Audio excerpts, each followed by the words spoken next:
Maybe not. There we go.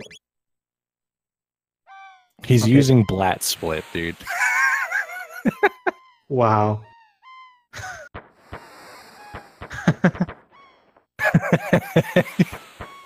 Punk, please.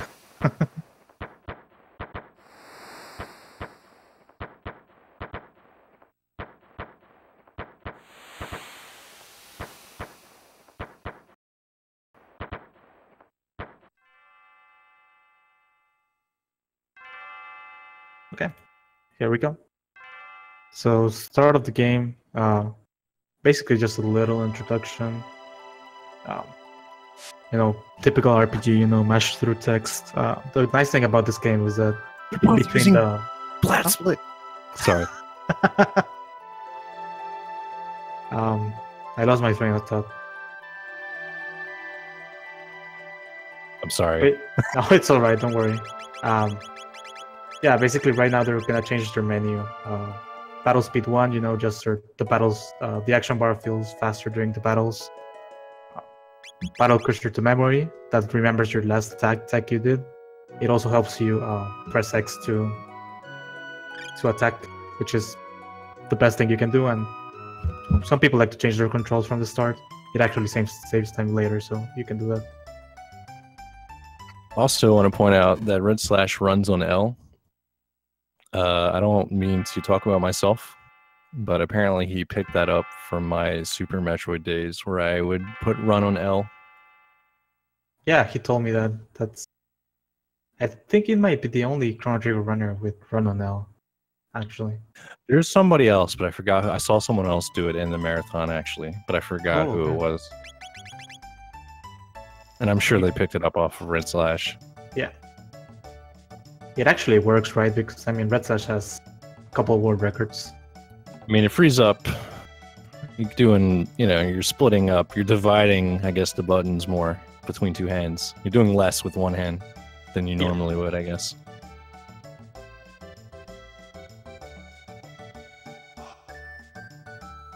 Yeah, it actually frees the right hand completely just to mash text and input attacks and whatnot. You could just run and move with only one hand. Oh boy, I can't see myself learning that. Too complicated. Yeah, I think it would be a little weird in a JRPG. Yep. Especially with running away. Like, what's his runaway button? Those. Yeah, Does those it are stay the also. same? Yeah, Or- they stay the same. Oh, well, that's weird. Yeah.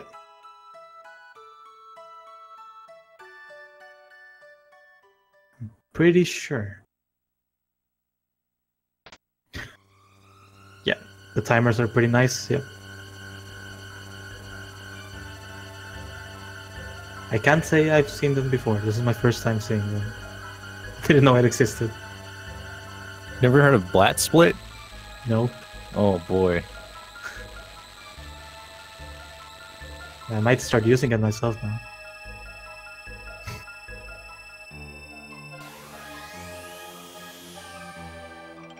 I'm pretty sure Dram made it. Hmm. I don't know if you know who Dram is, but You I guess Super shout Mario outs to, World runner. yeah. Yeah. Shout outs to Dram for making this wonderful tool.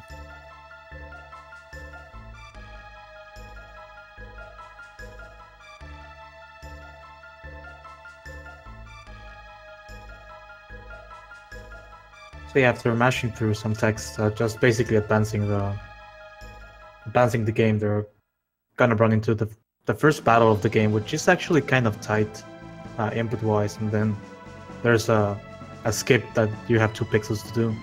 So it actually it's just the intro, but you have a little bit of tech involved, and then you get another 3-4 minutes of cutscenes after that before the real run starts.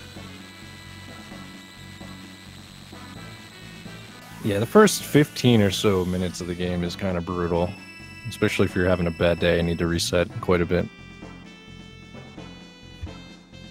Yeah, the worst is when you're just not feeling bird skip and you keep resetting like 5.5 minutes in. bird skip, even though you have 2 pixels to land yourself on, you know, it can be actually pretty hard sometimes. Yeah, I'm trying to go fast, you know? Yeah. Or you accidentally walk 2 pixels or whatever, because that's easy to do too. Yeah.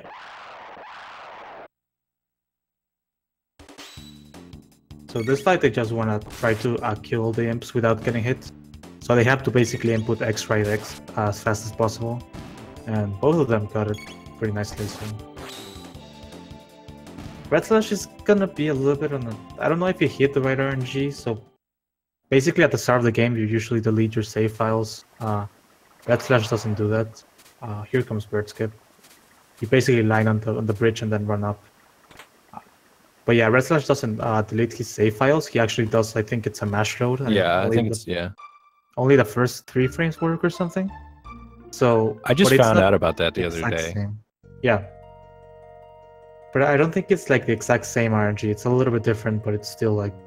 I think you get like an extra crit at the imp fight, and then the rest is the same. So... the way the RNG works is you can lower at a certain seed depending on how much time you spend on the title screen. So if you delete all your save files, there's no title screen. So you'll always start at RNG 0, and that's basically what we look for every run. Usually just delete all your saves before doing a run of this game.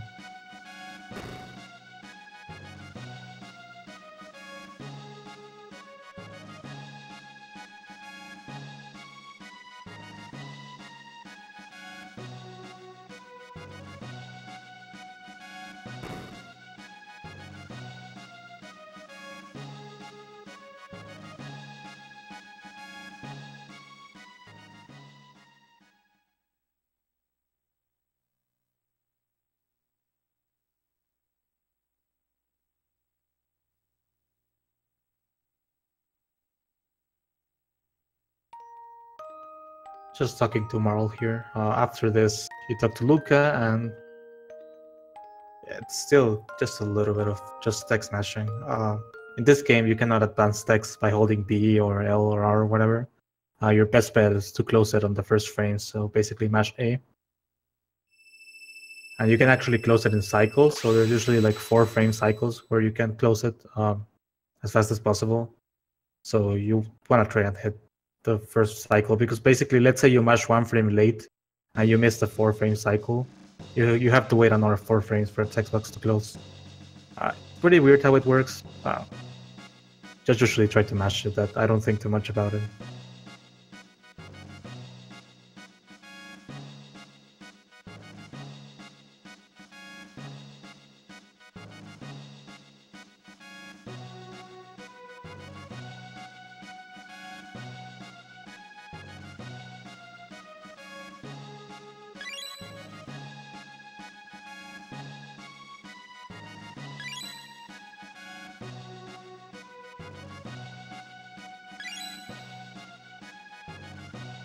And here we have the story explanation. Just, you know, Marl got sent to the past by a mistake.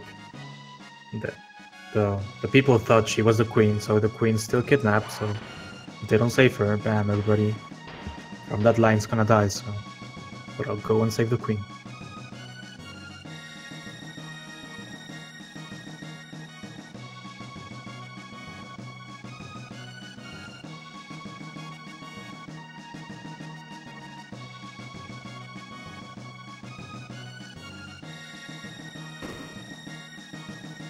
Ooh, Redslash with the frog skip, even when Frog's not there. Yeah, you gotta be careful with that frog, you know? Yeah.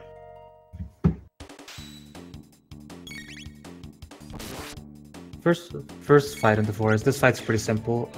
Basically, if you watch Bonk's screen, you're gonna want to attack the middle guy. And then you wanna wait until Chrono almost has his turn, then just keep holding X. And this will give you a perfect setup for just killing the imps and then getting a crit on the last one.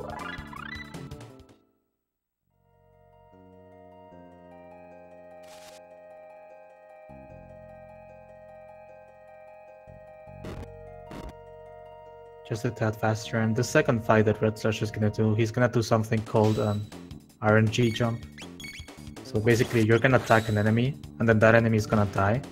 So Luca's now targeting the other enemy, but the way the game handles it is it advances your RNG value by a higher amount than normal, and that's why you can hit the RNG window you want for the Naga. It's before we actually had this strat, we actually waited for like 3 seconds in this fight for the RNG to actually advance a little bit.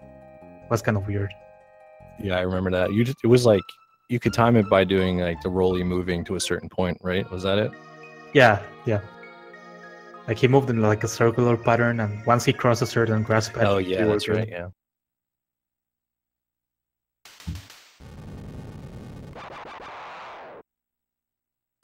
And then the Naga fight. This is a fight that we basically grinded those 2 battles for. You don't really have to do those forest battles, but these Nagas are really strong against physical damage, so we want to get magic. Yeah, you definitely want Fire Whirl. Yeah, Fire Whirl. I guess Fire Whirl doesn't really count as magic, right? Since we learned magic like 15 minutes ago. I guess Flame Toss isn't magic, yeah. Yeah. Whatever, we can call it magic. Yeah, I guess she maybe has like an artifact or something for Flame Toss, I don't know. Yeah, who knows? No one's sure how she tosses flame. It'll always be a mystery. Yeah, this fight went all smooth for these guys. Both of them are still on the right RNG. If you make a mistake, this fight can take forever, because if the Nagaheads decide to do what we know as, it's called a slow spell. They basically cast a spell that slows your character's ATB, so it feels really slowly. And the animation of the spell itself takes like 6 seconds, so if you get the worst RNG possible, you're losing at least, 40 seconds to this fight. So Redslash naming frog Bro G. I'm assuming that's what it means, and not Brog. Yeah, I think we should assume that.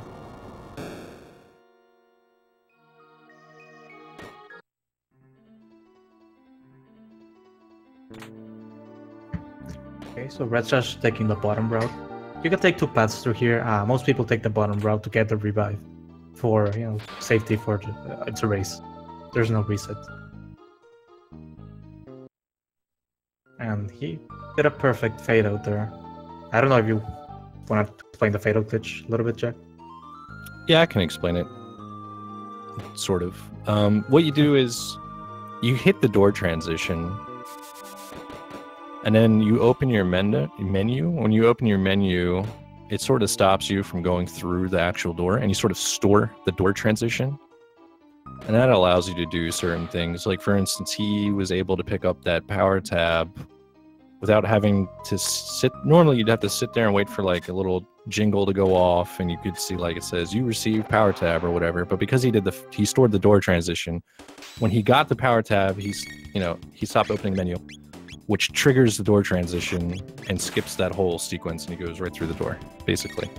And you use that for other stuff. There's for instance, instead of grabbing the power tab, later they'll do the fade out glitch and stand on a save point, and then as they go through the door transition, it'll store the save point so that you can save anywhere. Yeah, and that'll be really useful. Both the fade out and the save anywhere are used to skip bosses, so we're gonna see the first one in like a minute, so I think Yakra would actually be a hard fight at this point in the game if we had to fight him. Yeah, you might have to do a few fights. Mostly annoying. Okay, so Red's gonna do the glitches that Jack. Oh yeah, the safety save, of course.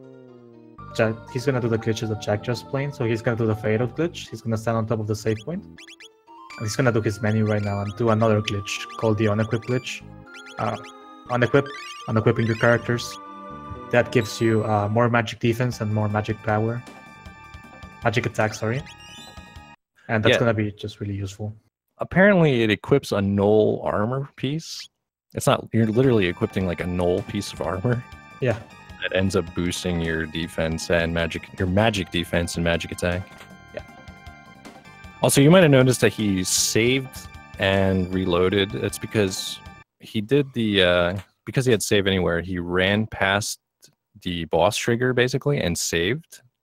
so that when he reloaded, the game goes, well, he ran past the boss trigger and he's loading, so I guess the boss is dead. I think that's how it works. That's how I've been explaining it, at least. So the game kind of just like self-destructs the boss for you because he's got to be dead since you saved past that line. So you're kind of right, but basically you save past the line so you can move, and once the fight starts, you have to have the boss off screen. Oh, there you go. Oh yeah, that's true. I guess you can trigger the boss fight still. And that's what basically like if the boss not on screen, then he's dead. That's how the game thinks of it. Yeah, that makes more sense. Because I forgot that you can actually still trigger the boss fight if you don't move out of the way. Yeah.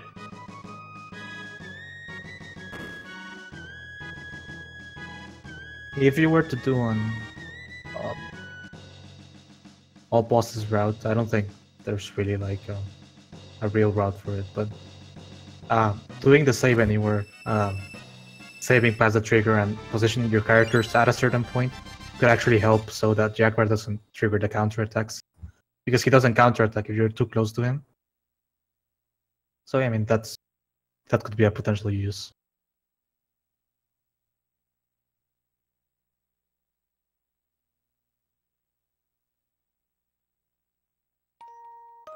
They both had pretty good Jaguar times. Redslash a little bit ahead.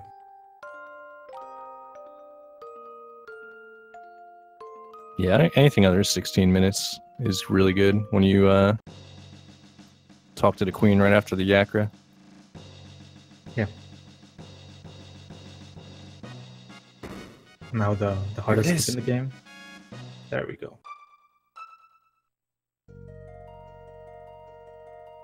If you happen to talk to Frog, you lose 20-something seconds. Just he basically tells you he has failed and leaves the castle really slowly.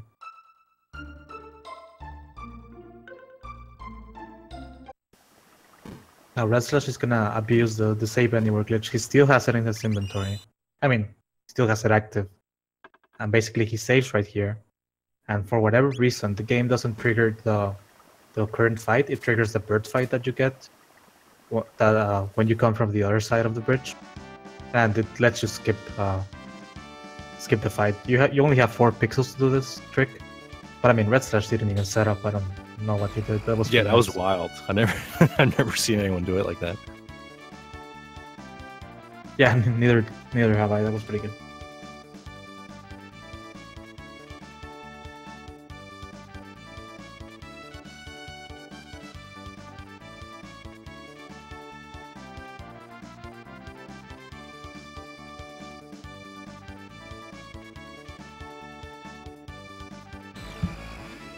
Yeah, and Punk did the more common setup of waiting until the imp comes by and then bunking into him.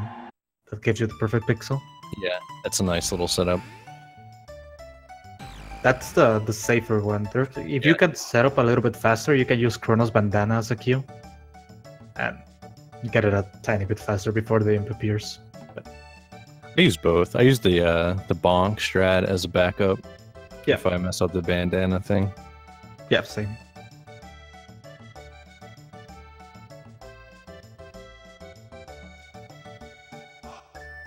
Actually, I learned the bandana strat from your video. Yeah, and I'm proud to say I didn't make that up myself. I stole it off. Who was it? I think it was Stinger PA. Like a couple of years back, he came up with that little strat.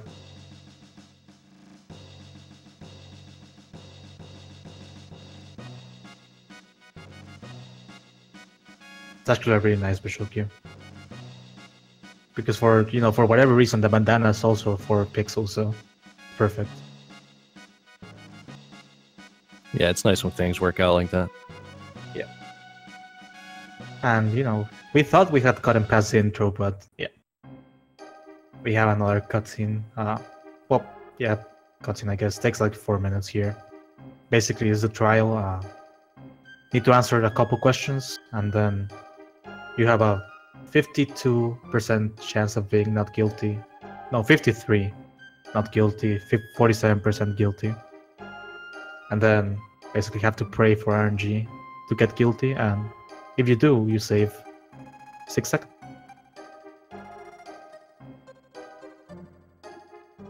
It feels like it's much lower than 47%. It feels like it never happens. It's weird because sometimes I'm gonna speak for myself, but I've been on a guilty streak lately. But I've been also on the other side, where when I used to run this game, daily, and there were weeks where I would never see guilty. So it's actually based. So we're seeing this cutscene on Redslash's side. Once this cutscene ends, the frame that cutscene ends decides if you get guilty or not guilty. So it's basically you can't manipulate it really, unless you go get the cat at the fair, but that would lose more time. This is pretty weird thing. There's not too much RNG in this game that we cannot control. This might be probably one of the most notorious ones. Yeah, for a JRPG, I think this run is really good. It's got a pretty low time, like 2 hour-ish. I think that's pretty perfect. There's a lot of cool skips. You can manipulate RNG. Yeah, I agree with you. I like the fact that it makes it just more about execution and not really, okay, I played really good, but then RNG screwed me over, so I got, I lost 10 minutes. No, you're not gonna have that in this run. The only part where you can actually lose a significant amount of time is in the acid alkaline. Oh yeah, but even then, you guys figured out a way to manipulate that too, right? There's manipulation, Jess, but it's kind of hard. The only way we can actually tell which frame we're at is by waiting at the minute rollover in the timer. So you have to wait for the rollover, and then you have to react within a 3-frame window to get the fight. So reacting within a 3-frame window every single time it's really not really reliable. I don't like going for end runs, but especially I know if you gotta wait. Assessment.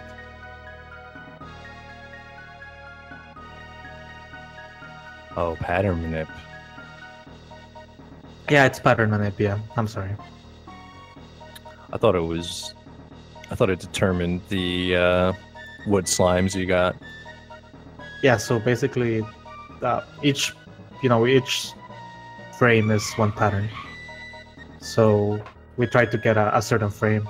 That would be the 5 greens, and one frame behind and one frame ahead of it. You have 4 green patterns. So we try to hit the 3-frame window to get the certain pattern. And yeah, Punk got guilty. We didn't mention it, so he saved 6 seconds in Redslash. Sick.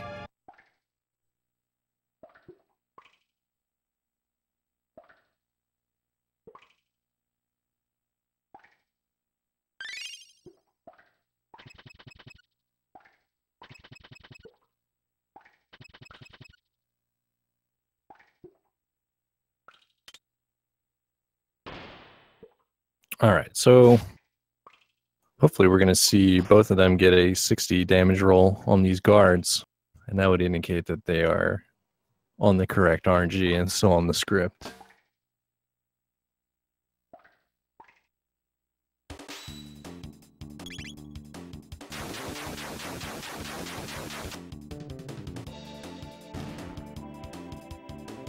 My red got it. Let's see if Ponk can get it too.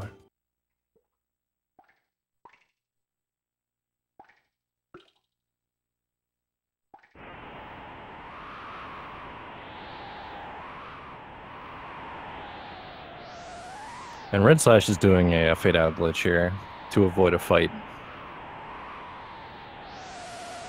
It takes a while, but it ends up saving time because you stay on the script, and it keeps the script faster later for when you get into the Dragon Tank fight.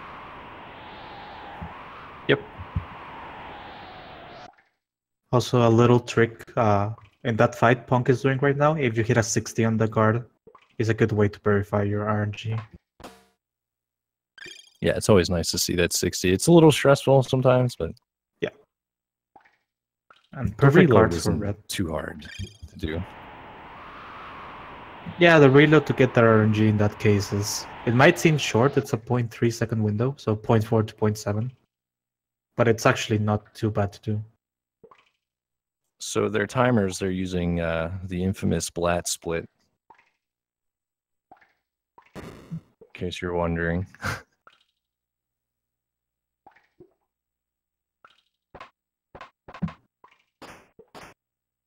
Optimizing those fade outs on the bridge is a pretty big part of saving time in this segment.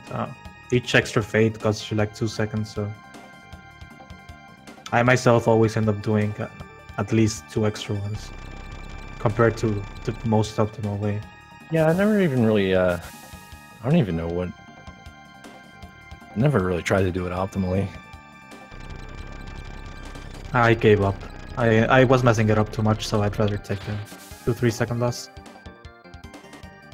Just, it's kind of stressful, you closing it like exactly on the last frame.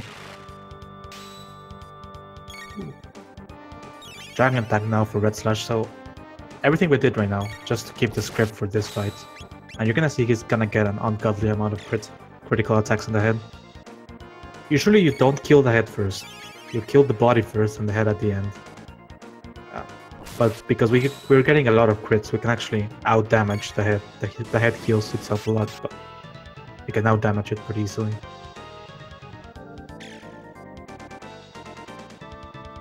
And then I think Chrono's gonna hit a 93 here. So basically, the script lets us know every single thing about the fight. And then this is a nice little piece of tech. You do the Cyclone, you wait in Lucas menu for a little bit, close it and open it, and then do the Flame Toss, and that skips for whatever reason Dragon Tank attack. So you save 4 seconds. Otavino discovered that. I don't really know how he found that out. That's really interesting. It's not really something we see in any other boss, but I'm wondering if maybe it could be applicable. Yeah, the only thing that's sort of similar to that is Robo's ATB on Masamune. Oh yeah.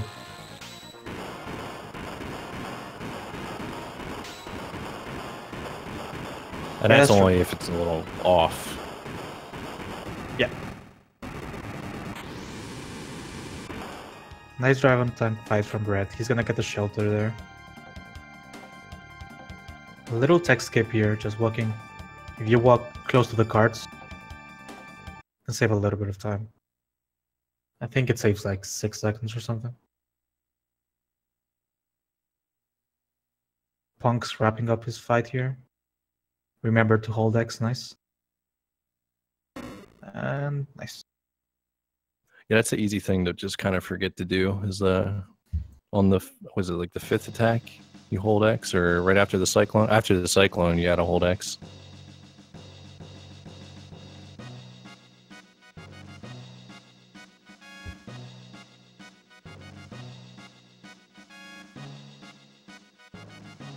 And there we have the master himself in the chat, Otavino.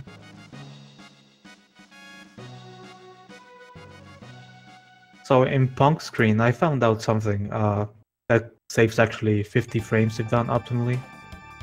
We're gonna just get to it. So he's gonna run down. He's gonna get 1 text box. So if you do an optimal regroup here, basically what I do is I stop running for 1 frame, hold left and I hold right again. Lucas stands basically on top of Chrono. And when you exit the screen, she exits way faster because she normally walks all the way from where she is right now. And I timed it that you can actually save up to 50 frames if you do it the most optimal way. So it's a nice little time save. Doesn't really lose any time to go for it.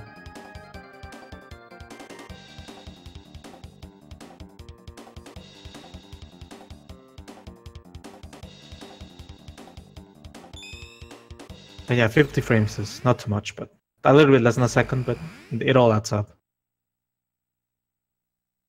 This game is just weird like that.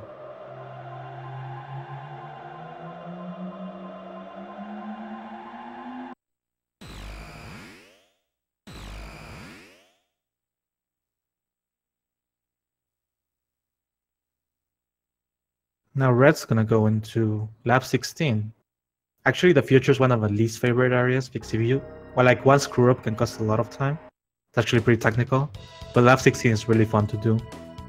So what he's gonna do, he's gonna open the chest, touch the rat, that's gonna store the textbooks, and he can run to battle triggers, through battle triggers, sorry, with that textbooks open. So gets the load bow, touches the rat, runs past the trigger, no problem. That's the first cycle of 16. That's basically the fastest you can do it. Yeah, The perfect rat's lap cool in 16. cycles. Yep. You lose, I think, like between 3.5-4 seconds per cycle.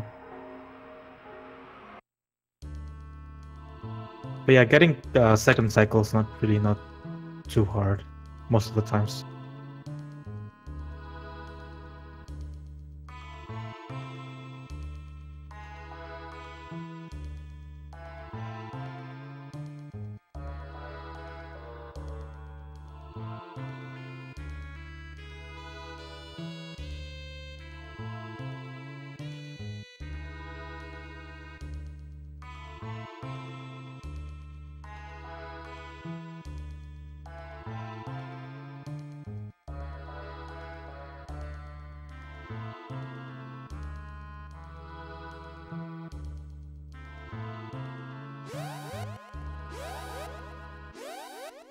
Oh, I got Redslash doing another fade out glitch here.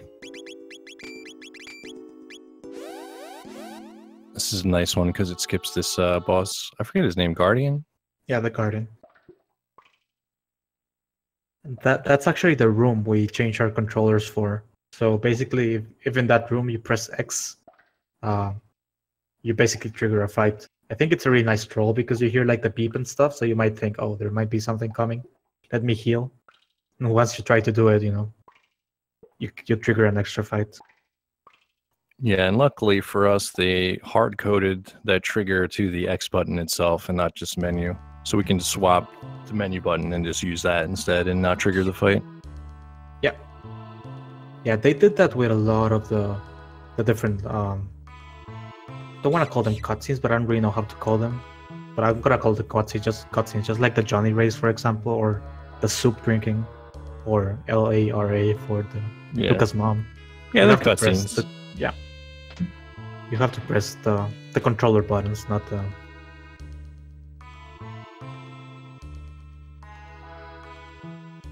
Not what you change them to. Oh, nice save. Yeah.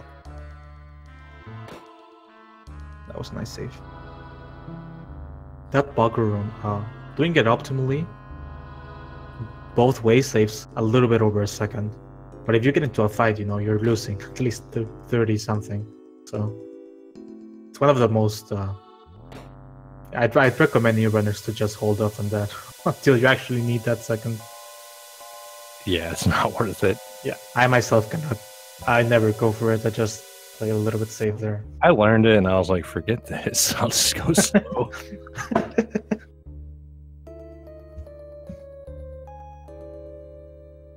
Definitely one of the hardest rooms to do perfectly.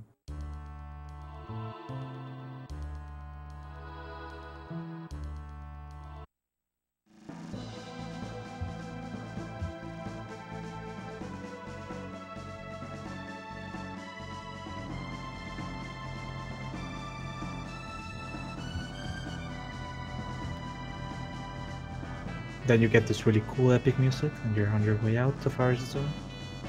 So I always say this, but since 2014 I've had a bounty up for $100 if anybody ever finds an Aris Zone skip. So I still, you know, I might opt at 200 soon. I don't think anybody's gonna find it. But there's a pretty nice thing we found where we can actually beat the Johnny race without racing him. But it actually puts you on the wrong side, so it doesn't change you to the right side. So that's not helpful.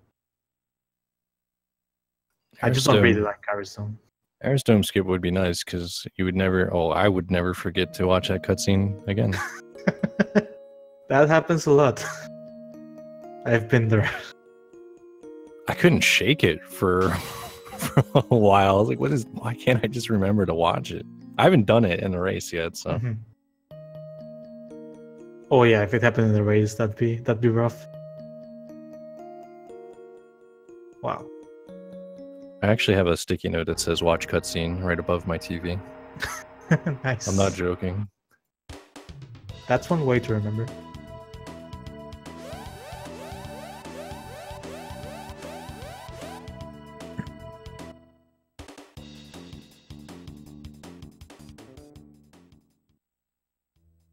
Yeah, I'm also pretty forgetful. I need to have my notes out. I've been running this game since 2014, and I need to have notes out, or I'll just forget and go into autopilot and skip stuff.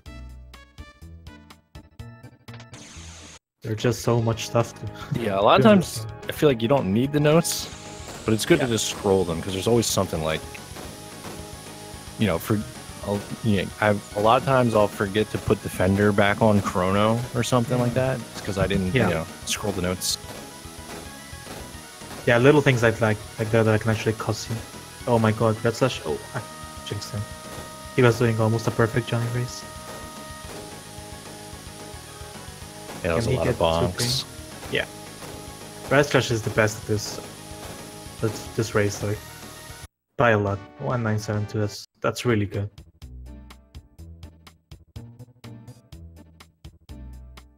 And it actually saves time to actually go faster there. He might be the only runner I've seen practice Johnny. Yeah.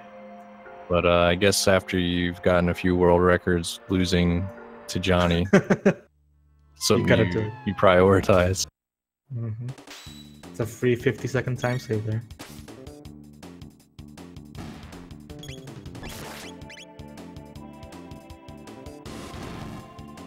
And losing to Johnny, you know, you might think, how did they lose to Johnny? It happens a lot. We've had world records with that. A couple of runners. I think in the grand finals of last tournament, there was a last Johnny race. It just happens. Because of the rubber banding nature of the race, it's just pretty easy to get a little bit too comfortable and you lose. Yeah, like a strat would be like you wait till there's 50 rest left and then you hit B, but like sometimes he like won't get out of the way. Like he'll be in front of you, like, oh my god, no, and it can be bad. Yeah. So we got a question. Why is Marl red? So basically that's the effect the Berserker has on our character. So when we equip the Berserker accessory, it changes their cosmetic color, and that's not the best thing. It also gives us just a 150% attack and defense bonus. Yeah, Berserker might be the best item in the game. Yeah, I think it's the best item in the game. Pretty good. Yep. And with RNG manipulation, we can actually, you know, control it so that in multiple enemy battles it attacks what we want to attack. Yeah. Crit City. Yeah. It's really good. Getting like 400 plus crits on Nizbel. Nizbel, and then Massa as well. Chrono goes crazy there. You do use Berserker on Chrono later, but I guess because of the way the script is set up, it's better to just put it on Marl. I'm not sure the exact reason why it's on Marl in the future, but I'm sure it's script related.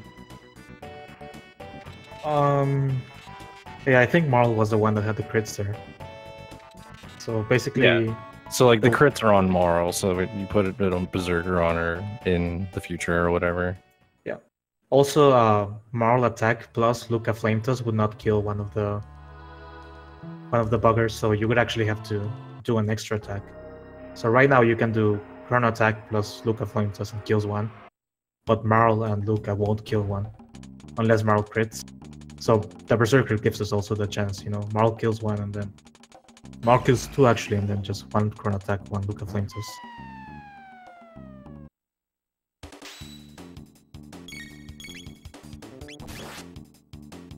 It also works out nicely because we don't have to take it off her because we don't use her right now. Yeah. So it's an extra menu save there.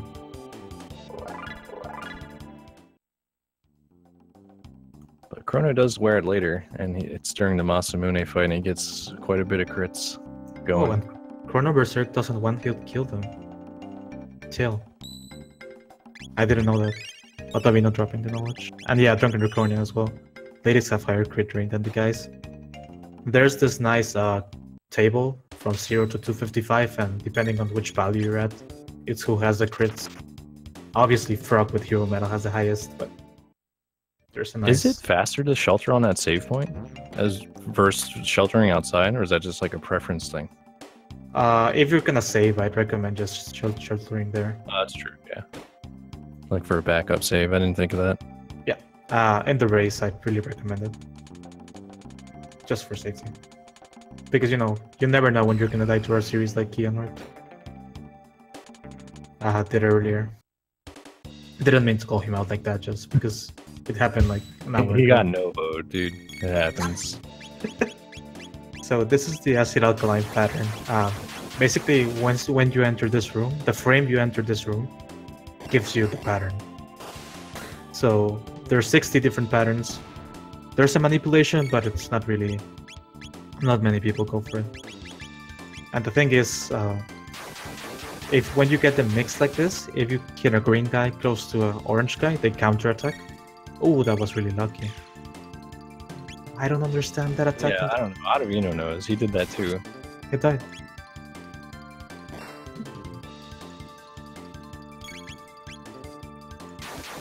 You have 2 MP with Chrono. Yep, that's true.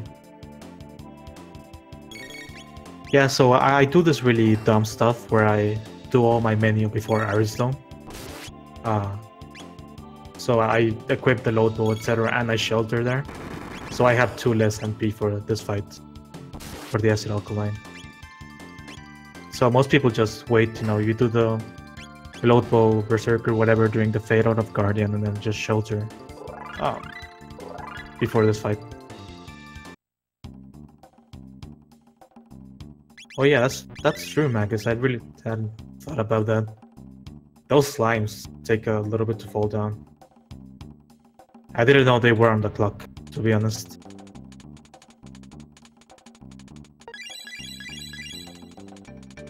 Oh Yeah, sick.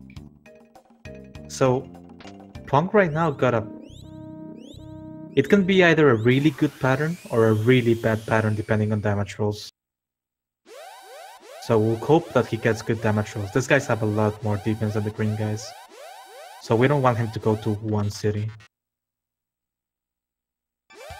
Yeah, I hate seeing all these red slimes or orange or whatever.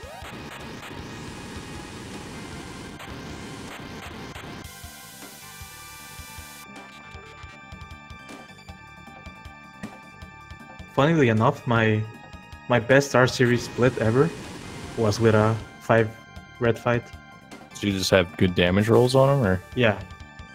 Just really good damage roll, like 4-5-4 cyclones, for example. But yeah, it can also be really bad if you just hit 1, 1, 1. I mean, it's showing it crits too. Like a robo crit on a red that's 1 is like, why? Why did that happen?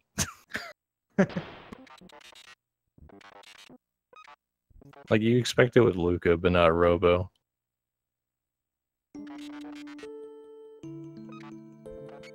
Yeah, like that too.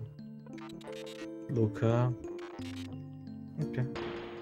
Yeah, it wasn't too fast, but I don't think it was that bad. Also, I think Punk recognized he made a mistake, because he did use a Meat-Eater. So I think he might have gone under 8 MP. You need to make sure you end that fight with 8 MP. Yeah, if you don't have 8 MP for the Robos fight, then it's going to be Frown Town for you.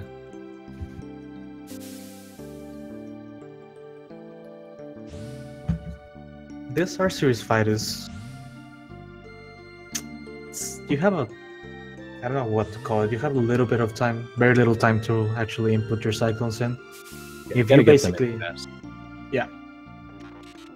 If you're a little bit too slow, you get hit and it can get really ugly really fast.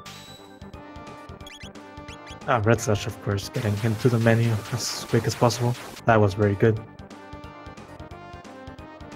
There's this super secret strat. I'm gonna let you guys know, but don't tell anybody. It's called double tap. You press A twice, and it really helps you because if you press it before the menu appears, then your first one doesn't do anything, but the second one goes in the menu. And if you press both while your menus are up, you will select the tech and the cyclone, but you will not use it. So super secret strat there. Yeah. And if you just mash it, then you run the risk of accidentally only cycloning 2 of them. Yeah. It's a nice little safe way of doing it fast.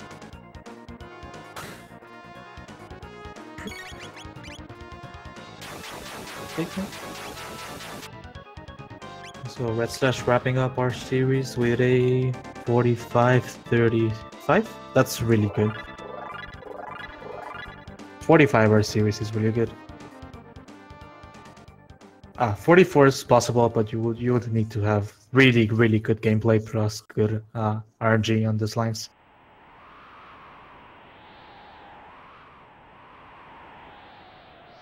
It's referring to like the Magus boss fight at the end, or Magus. Yeah, we run it to the first Magus fight in Magus Castle. And yeah, both. The logic being that like there's like 3 main categories, and for each category the run is pretty similar up until that point. After that they start to diverge or whatever. So it's a nice way for everyone, no matter what category you run, for everyone to race.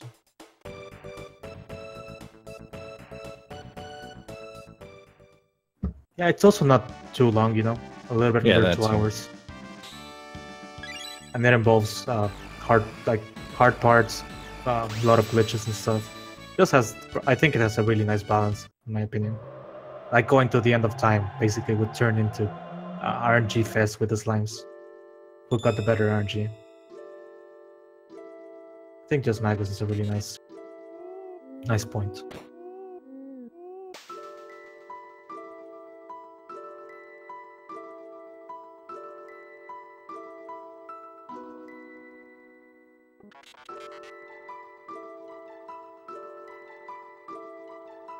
Okay. And Punk got the R series as well. Pretty cool.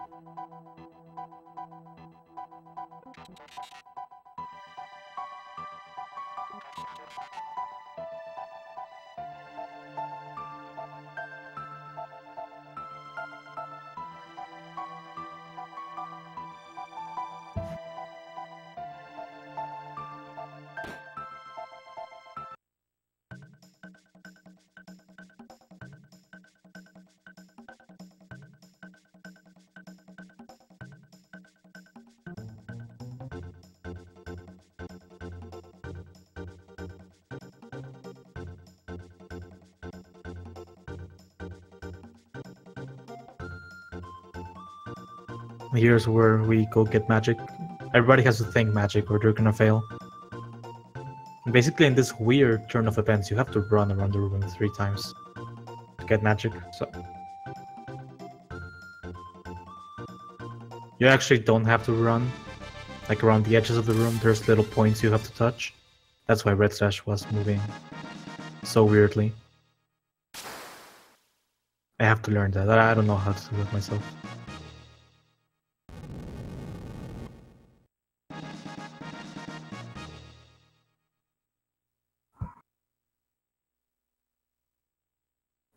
And he did the speaker skip. He didn't fight him. You can actually fight him and get a magic tap, but yeah, it takes a while.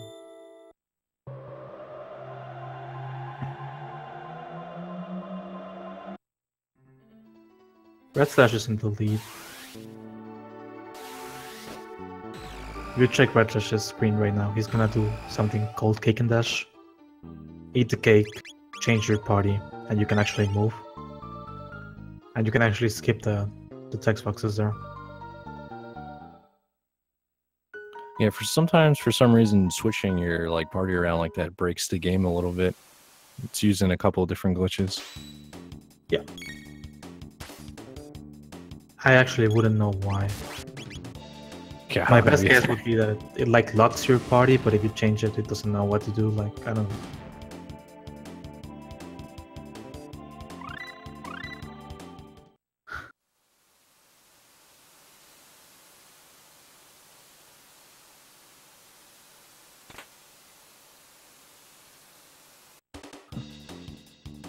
Oh yeah, that's right. I don't know who this Redslash guy is. The guy in the bracket is F Redslash. We might need to have a talk with the organizers later. Yeah, I might have to disqualify this man. I'll agree with you.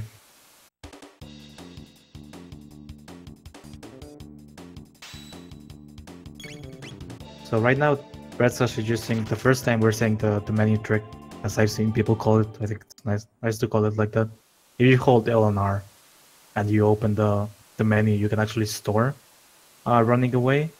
So running away basically works like if you have an ATV and then you fill that ATV basically. So, and you can actually fill it while you're in your menu, so you will never get attacked. And you can run almost immediately from any battle. At this point of the game, no, you don't have to talk to Melchior. Yeah, no. Casually, I guess you just would, because there's just a house there, you know? Yeah. So we have the Hecarim skip. First try for Redslash. Basically, do the fade out glitch to get the save anywhere. Then once you get to the Hecarim room, after it takes you back, what I do is I hold up and then I mash the menu. And depending on which frame you close the menu is a little bit how much release B you need to do. Release B is basically a strat where you run and literally release B to get past some triggers. Sounds pretty technical, I might not be explaining it correctly, but there are some pretty good tutorials out there that explain it. Way more detail, it's not as hard. That strat, right down the middle, is not as hard as it seems. However, there's an easier strat where you run diagonally from the corner. It loses a little bit of time, but it's not too bad. And it is easier.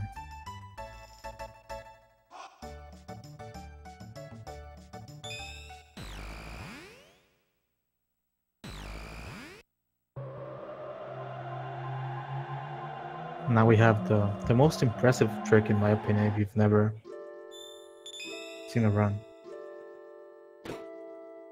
Which is end of time save anywhere. Yeah, this is where switching your party kind of breaks the game again.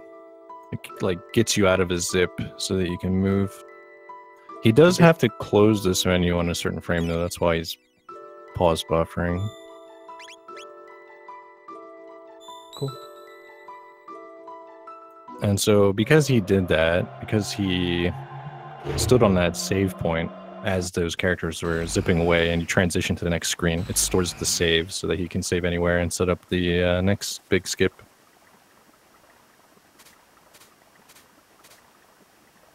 So basically he stored the pillar by having the Melchior text box open, and once his party zip changed the party, you can move during it. Stand on the save point. Works as if you were fading out. And we have a question. Specchio's form actually changes depending which level your main character is at. So if you were playing the game casually, you're probably never gonna see Frog Specchio, because Chrono has to be below level 9. And you know, in a speedrun where we skipped a lot of things, we're level 8 with Chrono at that point. So it's really hard to see him like that. Most people actually will see the Kiwala, which is the next form, which is 10 to 18, or 9 to 18, I guess. Yeah, it's funny how many people are surprised by the frog form.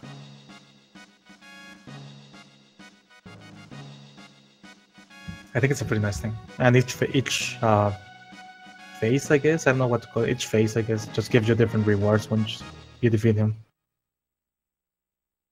Until you beat the pink mill, which is level 99.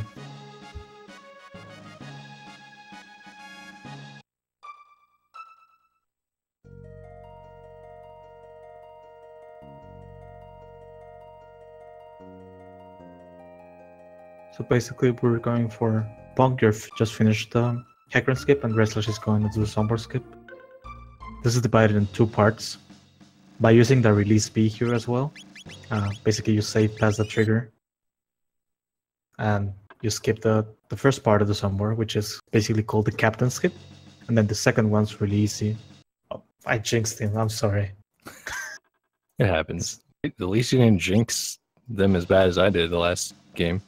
Oh yeah, you made Kianar lose 6 minutes.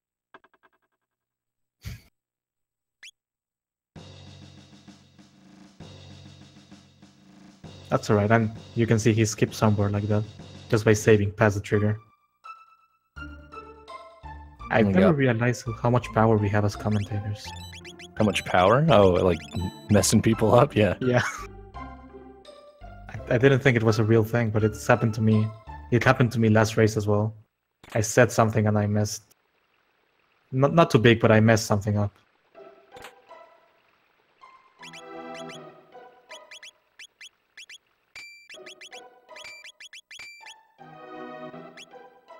Alright, he's setting up his items, Redslash and unequipping.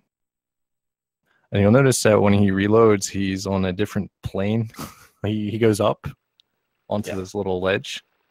I don't know how that works, but it does. Yeah, it just works. It just does. Yeah, just accept that. It skips a little cutscene too with Tata.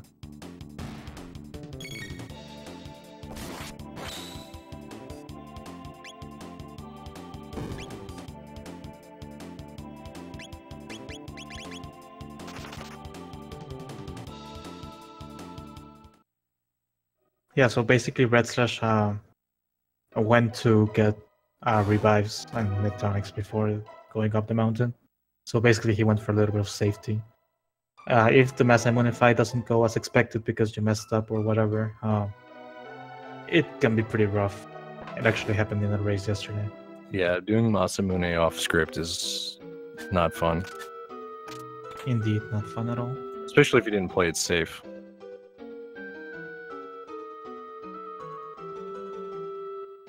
And there's a lot of battles in the mountain. You're not gonna see a single one though.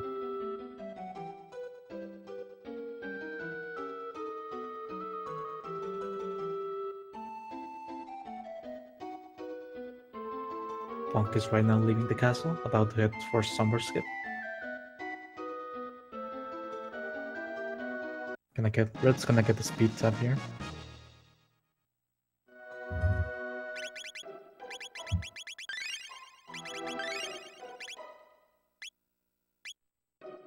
He uses his staffs and then let's see if he gets Fast Bird. Nope. So you can skip that little animation where your characters fall down. And you can actually get past the bird before he actually goes down the first time. It saves 8 seconds. Did he not get it? Nope. Punk. He had to wait a little bit. So we were talking about the end of time save anywhere glitch earlier. You probably saw Redslash do it. And I guess Ponk didn't actually end up getting it, so he's got to take a little detour and go to this cathedral here and get it there instead. Huh. I swore he actually got it. Yeah, it looked like he got it.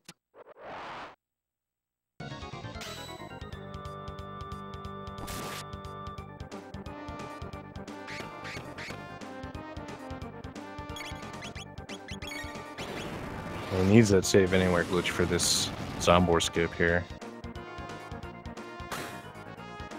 Redslash is going with the massive fight.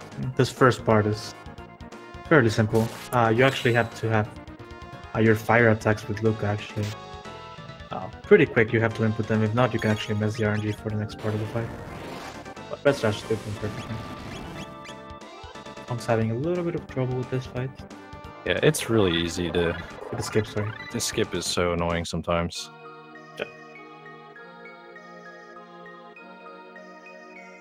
I think I've said this every race I've commentated so far, but sometimes you feel like you get a first try, it's no issue, and in other days it's just like, why is this not working?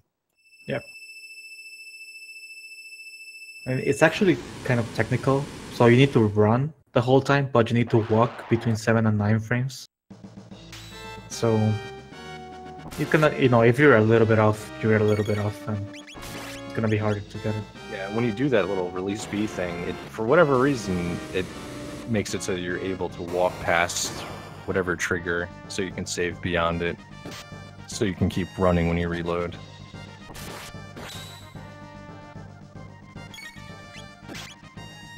Okay, Redslash is doing the Fire Punch strat for Massa. I'm not familiar with this strat. I'm not familiar with it either.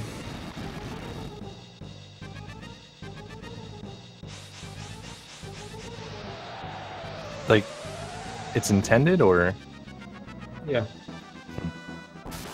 Yeah, he's actually... I think Jumping Draconian came up with it. I might be completely mistaken. It's not faster though, but there's one instance with the other fight that I think it was what happened with SNES Wire yesterday. But we haven't been able to figure why it messes up sometimes like that. Doesn't happen often though.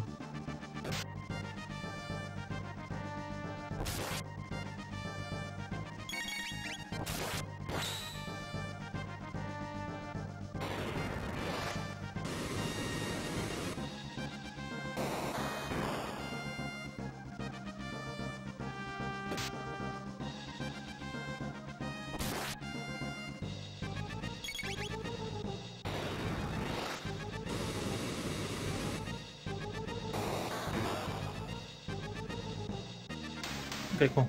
Oh, worked out.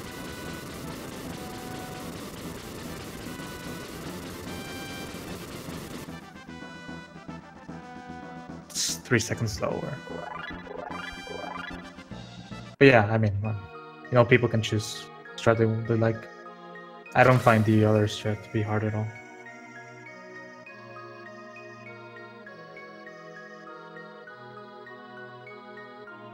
Oh, he changed Pentana? Okay. Interesting. Interesting. I guess that makes sense because it was the same thing Punk was having when he was practicing and we couldn't figure it out and it was like, hey, check your equips, and it's like, oh, my bad. He had sights?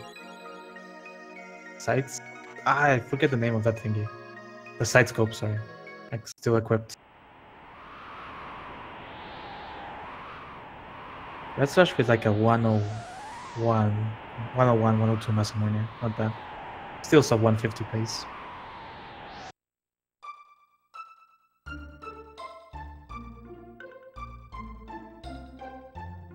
Punk didn't get fast bird either.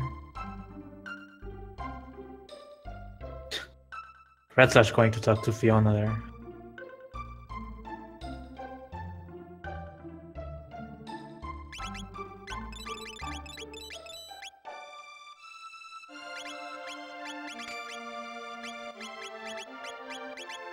Redslash did the safety shopping, so he undercut Chrono before. The thing about the other shop is that when you open it, it actually has an extra text box. It takes a little bit longer. I don't know who all plays on real hardware or not. Redslash plays It looks like on it's SNES. real. Yeah. Punk, I think, plays on SD to SNES.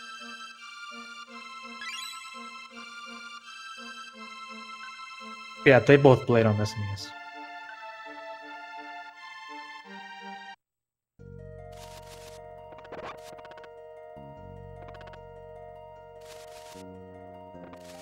Need like a stat sheet on all the runners. Yeah. Like, we need to have a platform of choice beside their names.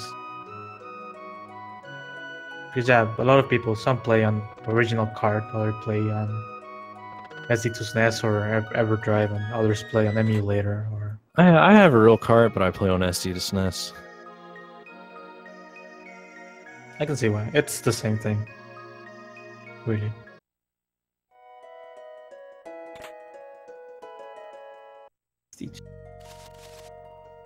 And we used to have some Wii runners, like Otabino back in the day, but everybody has moved on from Wii. It was pretty weird in the Wii Virtual Console, or I mean Wii, whatever. It doesn't It's like some fights would work differently. It was pretty weird.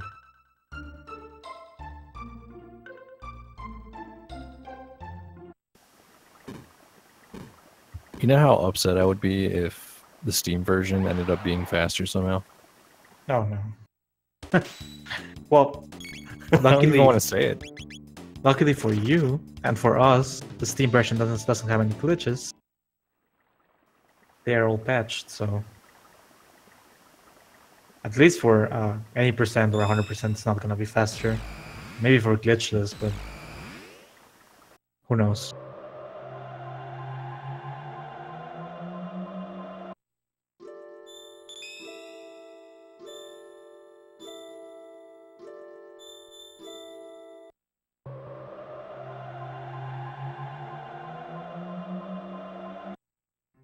Yeah, for glitches, it might be faster. Yeah, text is definitely faster. But I mean, it's not gonna save enough time to overall the boss skips we do, etc. Yeah, the Steam version is in fact a mobile port. Yeah, it's really dumb. If anybody from Square is watching this, you suck. Yeah, way to treat your franchise, your beloved franchise, with the utmost respect.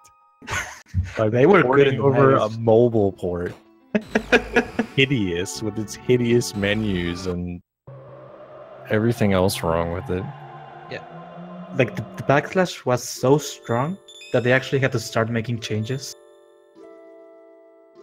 They like changed some of the text boxes, and the graphics were so bad. It literally looked like they would run the game on emulator and added shades, and that's it. Like you could see all the tiles and everything. Yeah.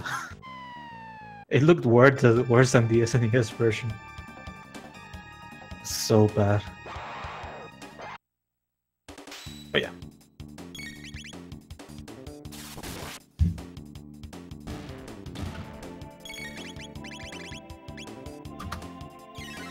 But yeah, instead of making more Chrono Trigger games, they focus on other things.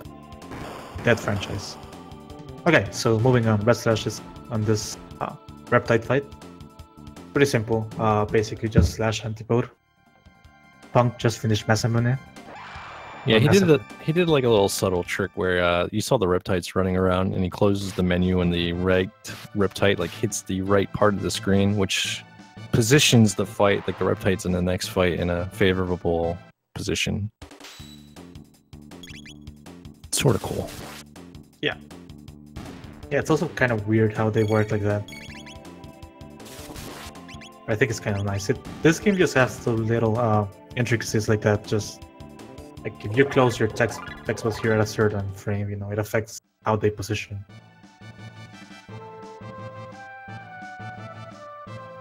Some people would call it RNG, but once you learn how it works, it stops being random.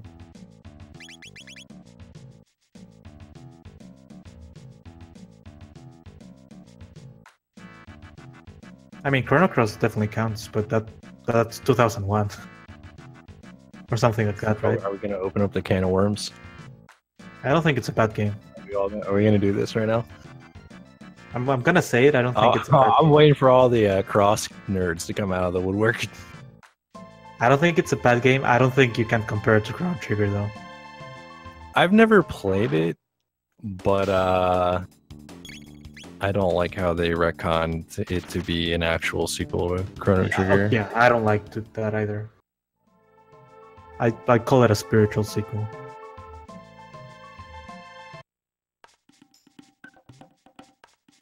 Can somebody ban Redslash, please? You're not allowed to talk, Redslash. You're playing a video game. Come on, man. I mean, Fred.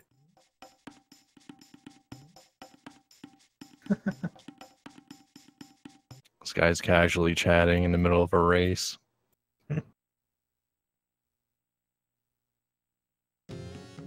I guess if chat said you know what to do to bring the people to talk, Chrono Cross is better than Chrono Trigger. Prove me wrong. And you're gonna see like swarms of messages. I'm not gonna. It's not a bad game. I'm just gonna say that. It's just not Chrono Trigger. But I mean, it's pretty hard to compare to this game.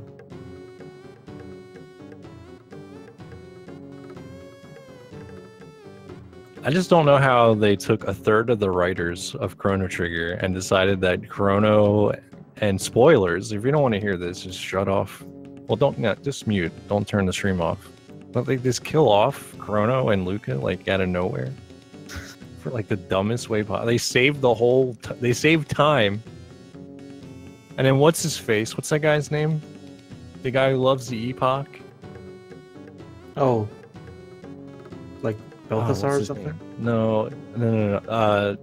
The bad guy with the bombs. Oh, Dalton. Yeah, Dalton kills them. Yeah. Like what? Why would you do that? And Dalton sucks. Yeah. In the DS version, they actually changed it. So instead of Lavos killing Chrono, it was Dalton. So it sort of tried to connect it with Chrono Cross. They changed little things like that in the DS version. Yeah, absolutely disgusting.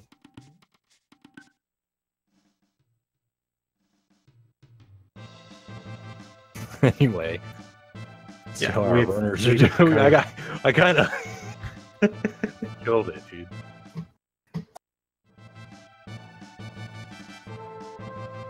So yeah,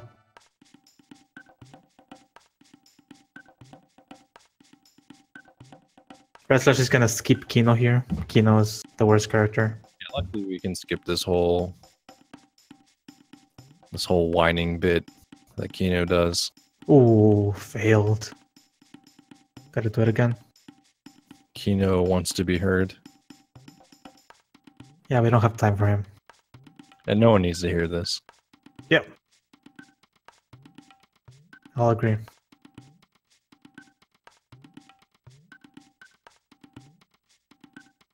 And here in this little maze, there's also a lot of battles, but we know exactly where they are.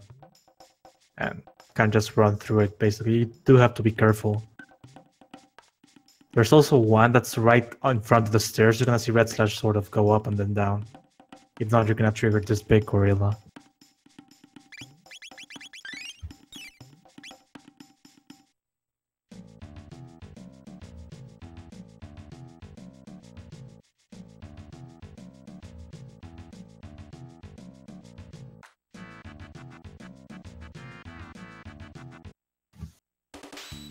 So this fight for Redslash, he has to get hit, and if he gets hit for 34, you know you're in the right RNG. Yeah, there's a lot of nice little indicators that'll tell you that you're on the right track. It's pretty convenient.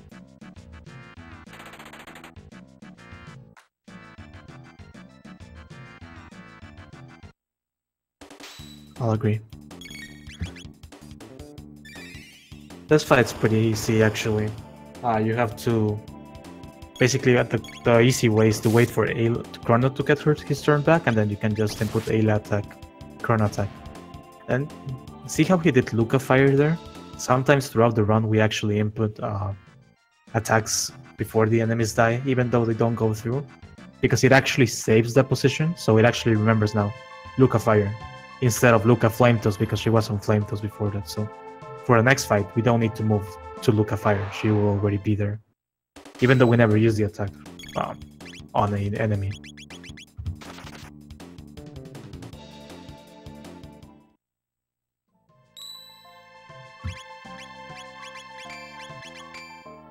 Pretty nice.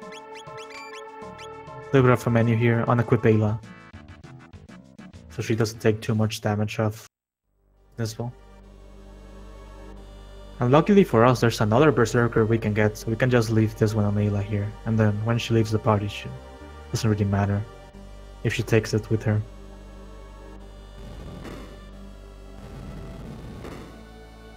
Because I'm pretty sure if there was only one Berserker, we would not leave it with her.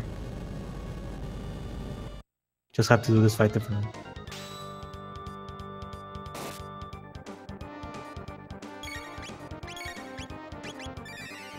Red actually, they're waiting for Luca to get her fire, and then input Chrono Lightning and Luca Fire at the same time. If you get it right, then you can do the fast strat.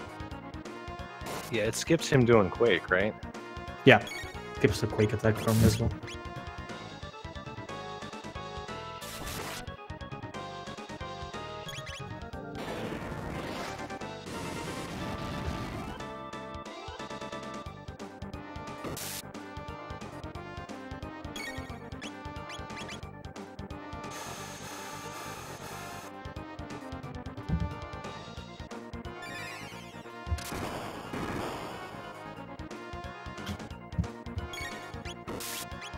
Yeah, basically, I don't think we've talked about this too much, but in order to keep like the RNG going and everything on track, we're inputting most of our attacks during animations. It's also faster. Just basically wait until Ayla does her attack, and while she's attacking, just input Luca there.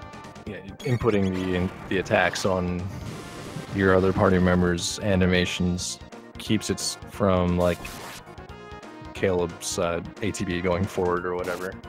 Keep it on script. You ever flex so hard you just shoot lightning everywhere? Red got an extra cycle. Apparently he messed up somewhere. He should have like no health. He should die here. I mean, he's probably still on the RNG, right? Yeah, I think he still is. This section of RNG is pretty like long, isn't it? Yep. Quote unquote long. Yeah, because there's actually a check we can do later where if you get hit 19 on Chrono, you're on the right RNG. But then you can also get hit 19 on Robo and you're on the right RNG still. So it's actually pretty lenient. Really, really lenient. It's like the 119 RNG in Magus Castle. Sometimes you mess up and you'll still end up on it for Magus.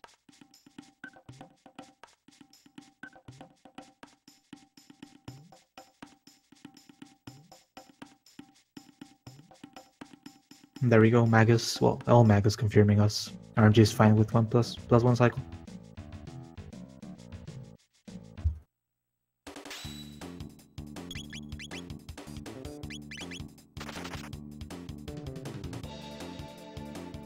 Punk is now on his way through the maze. Well, meanwhile, Redslash is gonna continue getting his Berserker right there.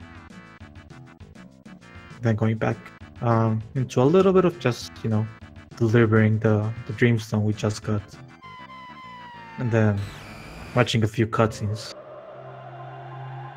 So really, if anybody wants to get a drink or go to the bathroom, you have like 10 minutes before we get back to the good stuff, which is Magus Castle. Well, I'd say 7 because the last cutscene is actually pretty good.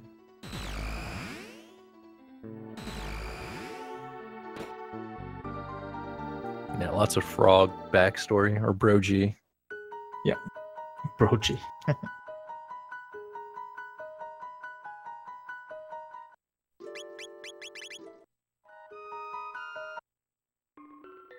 What? What, I missed it? That was pretty weird, like he barely touched Nesville. He sort of like talked to him on the last frame. Just sometimes talking to Nesville can be actually pretty weird. Like, you actually get with him, talk to him, but it's like it doesn't trigger. And then Red barely touches him and it triggers. That's not fair. Okay, I got confused.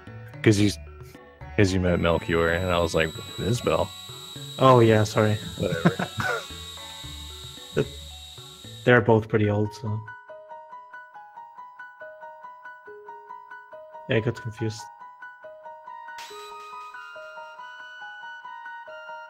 There's a nice menu glitch Redslash did. Where you can basically open the menu right after the cutscene triggers. You don't really see it, but you don't see the fade in, basically. So you hold Start plus B and then just hold X after the screen goes black. Save 1 second.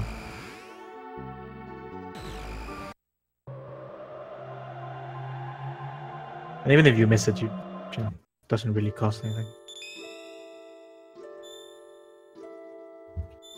Punk doing his menu right here before this one. Having a little bit of trouble with the unequip. Here we go. Shelter. Let's go. Yeah, if you got like a beat up R button, unequip can be pretty tough.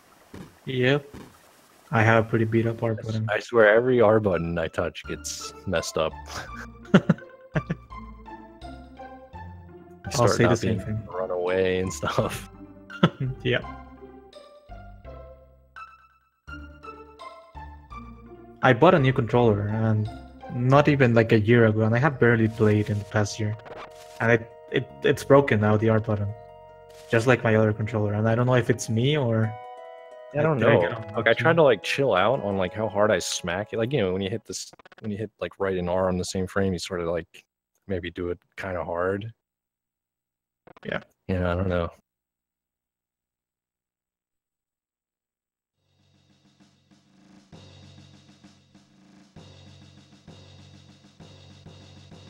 Let's see if Ponk can flex on Caleb here.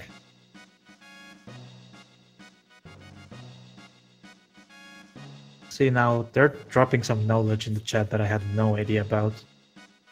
So apparently, Ottavino says, because when you go to Medina while holding A, text box is stored in RAM, so you need to clear it by pressing A.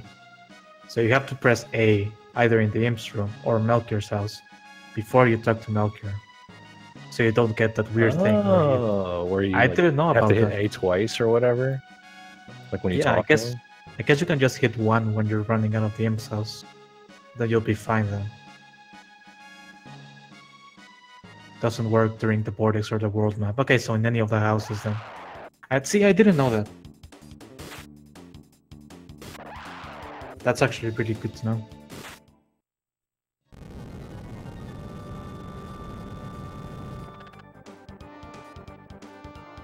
I always did like an extra fade at the end just to make sure I mashed Nizul and talked to him a few times.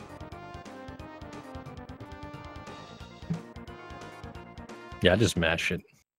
It's just like, seems to work. I also do the extra fade though as well. Yeah. Safer. So 121 Nizul for Punk. That's a pretty good time.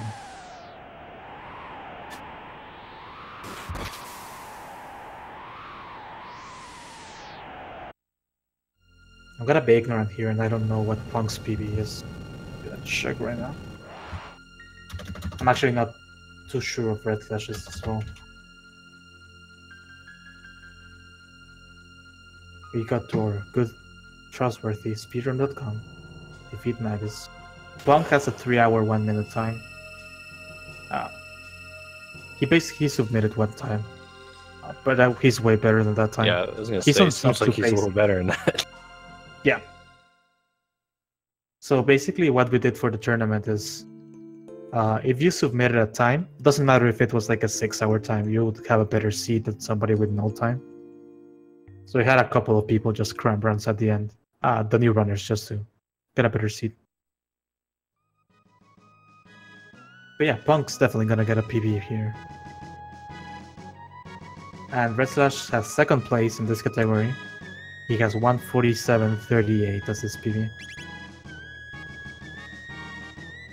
What's the best time? 147.33. Chrono Kirby. Nuts. Yep. CK, who didn't join this journey, I would have loved to race against him or see him race. Both Redslash and CK, in my opinion, they're just like a tile above.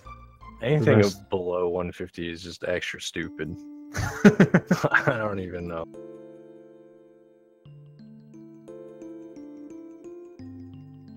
A lot of practice.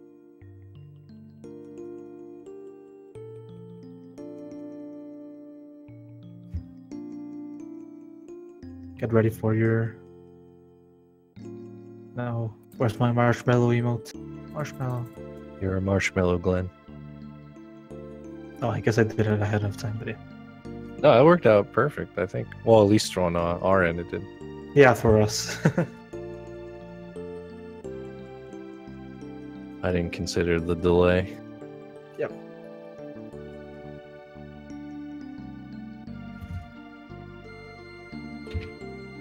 That's actually something. Now that you mentioned sub 150, I want to see how many people we have. We only have 5 sub 150s. Wow.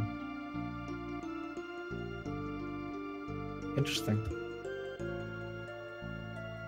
We have Abonis 149.25. He didn't join either. I hate you, Abonis. Ottavino 149.13. Myself 148.10. And then Redslash and CK 47, 38, and 33 respectively. Huh. I mean, I'm expecting to see those sub 150 times from more players during this tournament. Do you think you'll do it, Jack?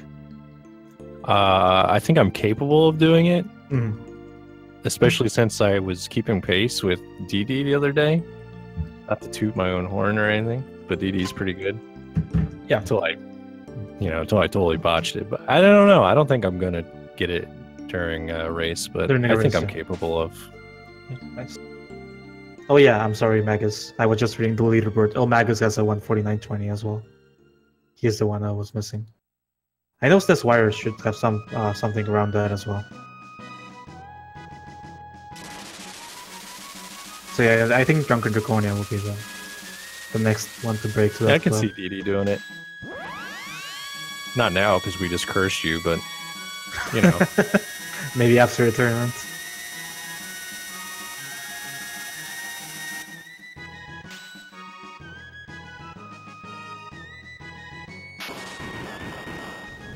You know, I was just reading the leaderboard, guys. I am not keeping track of everybody, sadly.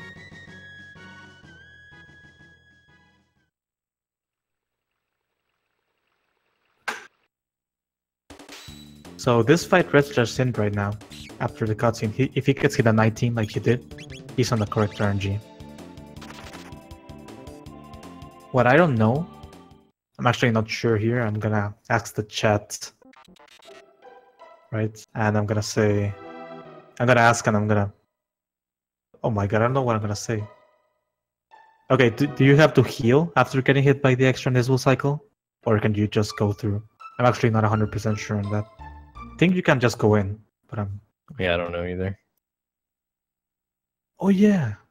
I'm sorry, Magus. I'm sorry to do you dirty like that. I actually watched you yesterday. Sorry. Oh, Magus, he's gonna be the next guy with a 147. He literally lost a minute 40, and he still got a 149.40. Imagine your sub 150 getting no-bowed. Oh boy. Rip.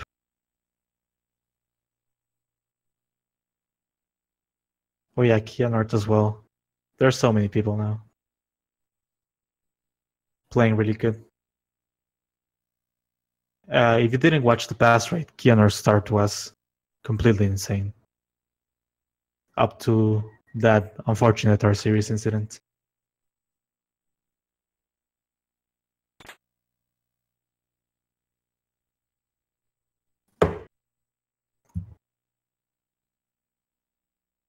So Redslash just has to basically trigger the rooms right now. And when he gets back to the middle, there's this save point, which is not really a save point, but touch it and our good friend Aussie appears. You know what's kind of a cool little touch? How Flea follows you through like the mountain, and then like you end up fighting Flea later. That's Flea, right? The little bat. I think it is, yeah.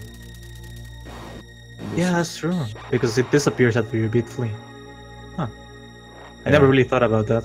Yeah, you see it in the mountain, like where you get the 19 or whatever. Yeah.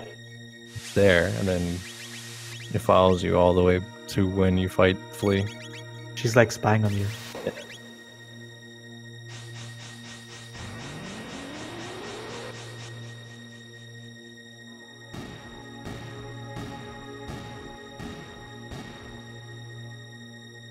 We'll go back over the bracket after the end of the race, but after this match, there's only one left for winners round 2. That one's gonna be really good. It's gonna be Wednesday afternoon. I think it's like 5 p.m. Eastern or something.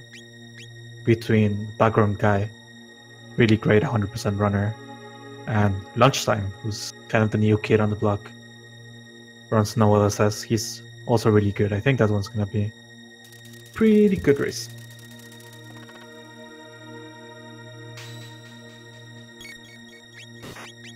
And if I'm not mistaken, we're gonna have Drunken Draconian and B-Man on commentary, so...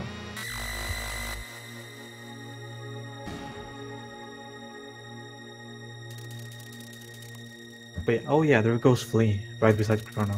Yeah. Oh. Yeah.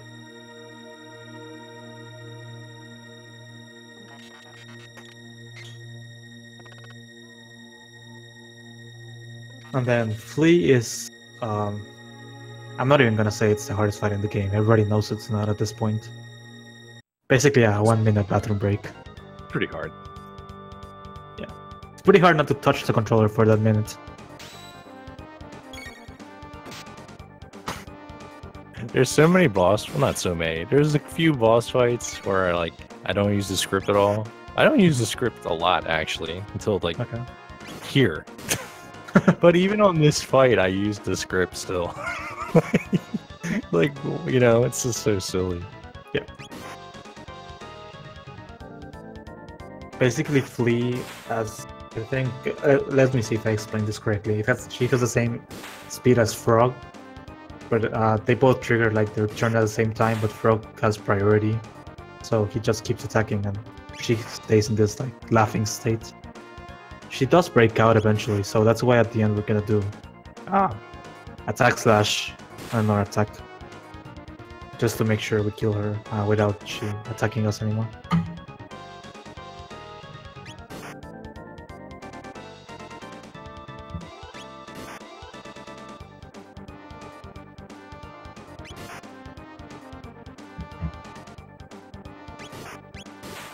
Meanwhile, Punk is watching some cutscenes right now. Yeah, the Bro G lore right now, on the right.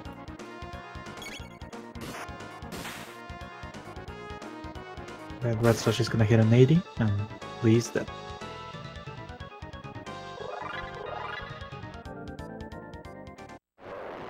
Now Slash. Slash is, I'm not gonna say the hardest boss, but it like the script is really long, and I sometimes end messing it up pretty easily. Yeah, I messed it up on my first race. Did a regular attack instead of a rocket punch. Oh. Damn. That'll mess it up, yep. I got through it, but... Yeah. Yeah, so the thing about that fight is it's not really hard to get through it. You just need to be a little bit careful, you know, to use roll as a heal. Especially with the counters near the end, you gotta be careful. Yep. If you use all your character attacks at the end and you enter that counter phase, it's just gonna destroy you before your character gets your turn again. What I like to do is I just keep Robo, you know, ready to use Cure Beam whenever. Their Punk got hit for 22, so I think he's gonna have to reload before Magus Castle. No, wait, that was the second attack. I'm sorry. He got 19 and 22. Oh no. Yeah, he should be fine. If you don't run fast enough, the second rat also hits you. But it's not too big of a deal. So 1922 is okay? Yeah, if you get hit by the two rats, it's fine. I had it in my head that it was 1919, but maybe I'm wrong. For the second rat. As long as the first rat is 19, that's fine. Okay.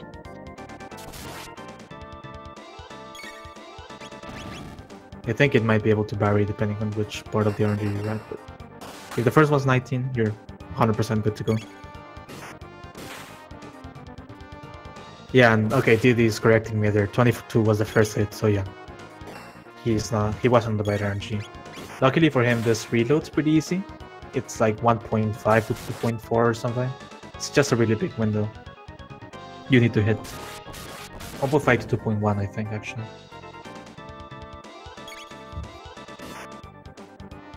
I'm a little bit out of touch with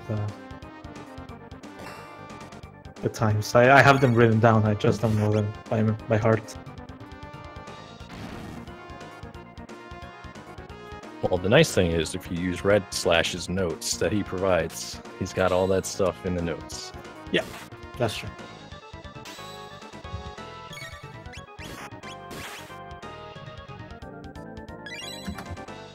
There you go.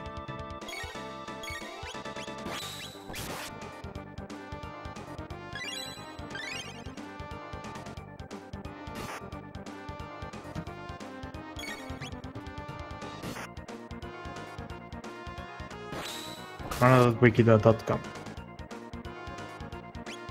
That's where we have like all the route, everything's there. Yeah, the game notes are there that Redslash made. The practice hack. Yeah, the practice ROM is there. A link to the Discord. A lot of good information there. Yeah. Yeah, Redslash does a pretty nice job of keeping it up to date as well. There's Chrono's Cross stuff there too as well. Yeah, so if you guys don't know, we are basically Chrono speedruns as a whole in the Discord and in the wiki. So if you join our Discord, you're not just joining the Chrono Trigger Discord, you're joining both.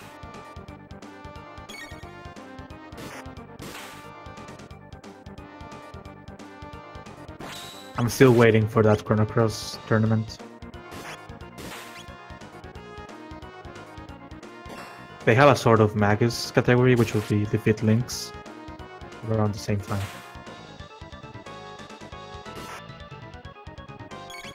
And we're also the place for Radical Dreamers speedruns.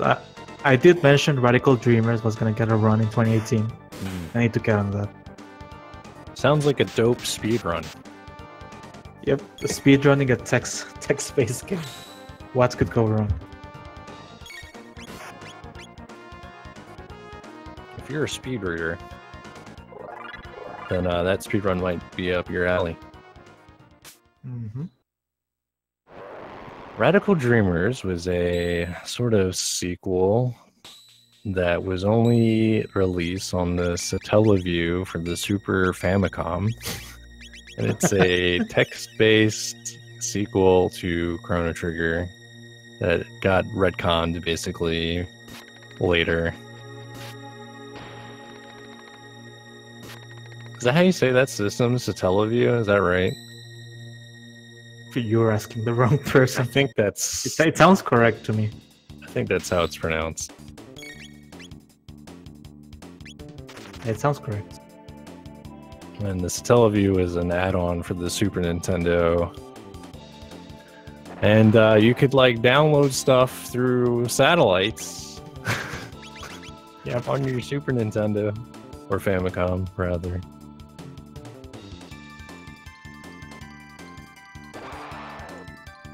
Somebody needs to route that.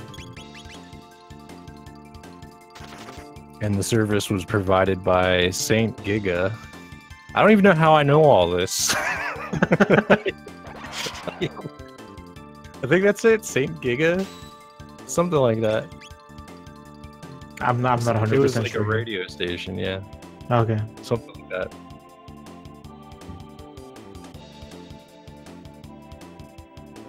But yeah, someday you're gonna see. Oh wait, Redslash got the cool Aussie glitch there. Actually, it's ST Giga, like station. I'm assuming that's Saint. ST Giga. Okay. Yeah, I don't know where I got Saint from.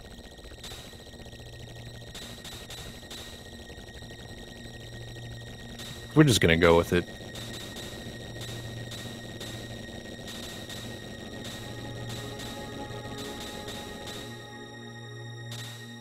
Redslash going through Magus Castle, though pretty much the hardest part in the run. There's ladder rooms. The second one's ladder room's actually pretty hard. First one not too much. You just have to stop completely, and those trolleys won't touch you. They'll just go through you. Then if you misstep here, you actually fall down, but yeah. Yeah, it's I always get scared when he does like back right at the end, but that's to make sure he regroups his team. So it actually takes a little bit less time for them to get together at the end. He uses his team to push the bird out of bounds, the outlaw, to get through the stairs flawlessly. He didn't go for the fast run there, because you can basically despawn a rolly, but it's actually really tight. Something I don't know how to do myself. Need to learn that eventually.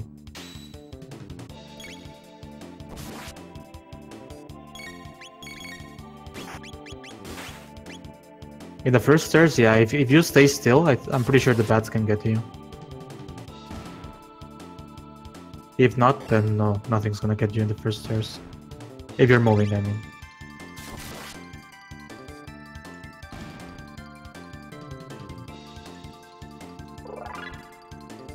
Pawn going through Slash now. Redslash switches to Luca. So for whatever reason, they thought it would be a great idea. They forced you to the first fight, they forced you to the third fight, but you can run away from the second fight. So thank you very much. We're just gonna do the menu trick here, and we're out.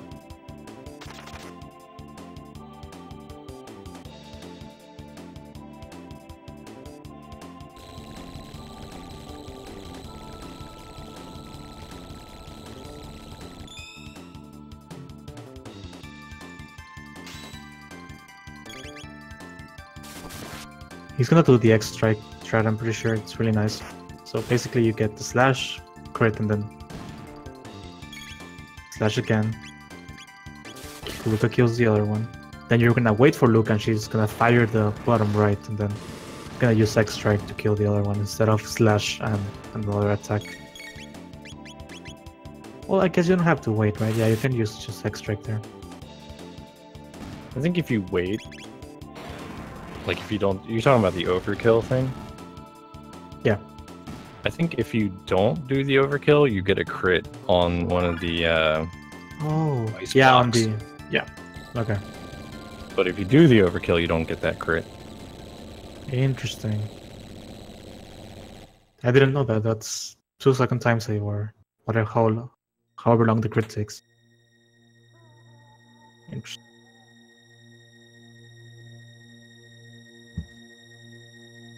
There's a fight right in these stairs, but if you run diagonally, you don't trigger it.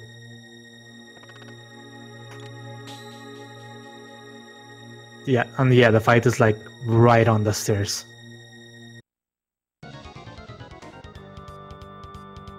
I'm pretty sure that wasn't known when I first started running. You just had to like sort of go for it. Was that to skip the crit? That Huh? slurp cut? Did you see that? Yeah, maybe. We'll have to ask Red. He's just using the swag strats, yeah. He's just being funny. Blat strats. Yeah. I wouldn't think it's faster to use because the slurp crit animation is just, longer. It's just to defeat the first encounter with Magus. 119, yep. 119 means you have the right RNG. The reasoning behind that, there's a couple different reasons, but the one I like to cite is that people who run different categories can all do defeat Magus race comfortably. Everything, like, the categories sort of diverge after the Magus fight. So it's a nice way to get everyone to do a race. Yeah, so Redslash is gonna be finishing in like 5 minutes after Magus. Ponk is doing slash right now.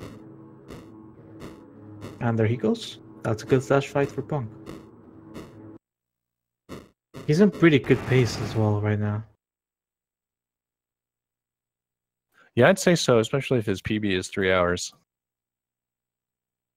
So 144 right now for Ponk.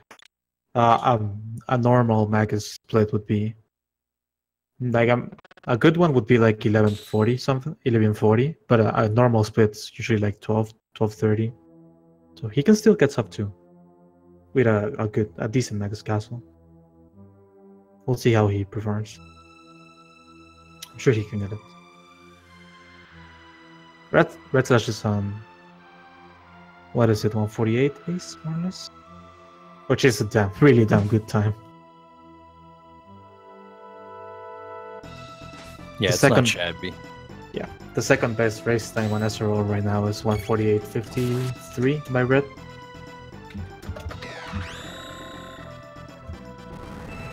I'm actually double checking that.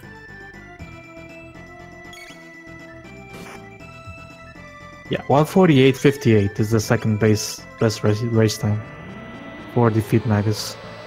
Then we have a couple 149s.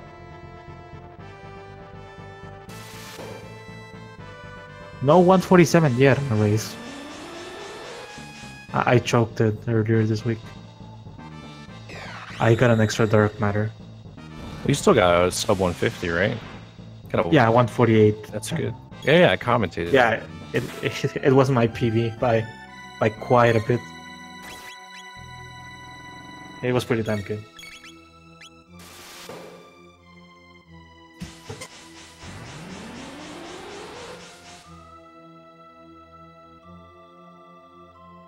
But yeah, something that makes me pretty happy is that we got a lot of new runners for the tournament. The ones that actually kept going with it, like Punk's on a really good pace right now. He's learned the game extremely quick. Triss as well. She was actually on sub 2 pace before she forfeited the last race. So they're learning pretty fast actually now. Yeah, I think all the great resources that you provide, like you and Redslash and everyone else who's helped, has been a big factor in that. Yeah, it sort of makes it a little bit easier, right? I'm glad they're helpful. When I first learned the game, it seemed pretty daunting until... Actually, I think you had just finished your first tutorial when I started. Yeah, you started like 2015, right? Sounds right. Yeah. Oh no. Yeah, Jack here was the madman that basically forced LSS on US version. Sorry. No, I'm not saying it as a bad thing, dude. He was pretty nice, you know. We thought it was impossible at that time. All I did was I was just being an idiot, dude. Just be the idiot. A great man once told me, just be the idiot. And it worked out. I'm gonna take that advice. Oh, Punk fell down. So that is unfortunate. All you have to do, though, I hope he knows that you have to go to the right one, right? I didn't see which one he fell down. Oh, I didn't realize that mattered. Yeah, so depending on which one you fall down, there's a little map, a little picture for it. I'll have to look it up. It's in the Discord, I know. I just don't know exactly why. Oh, he got into a fight, but you can run away from this one.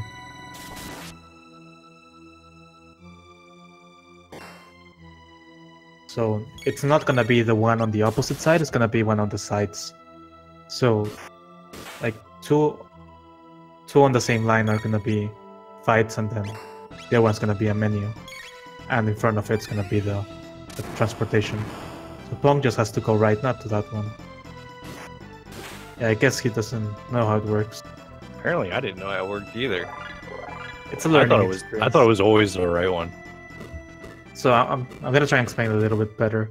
So let's say there's four exits: north, south, east, west, and then basically north and south will either be two battles or the save point and the exit. But it cannot be like a battle and the exit. It'll always be like the pair. And depending on where you fall down is which one's the exit and which one's the battles. And GG to Redslash, 148.30. Pretty damn good time. Improving that second best race time on SRL. He was actually second place. Still there. GG, Mr. Redslash. You know what I hate about these fights too is like sometimes it's hard to tell if you can run away or not because the text box disappears like really quick. Yeah. Yeah, it's really weird.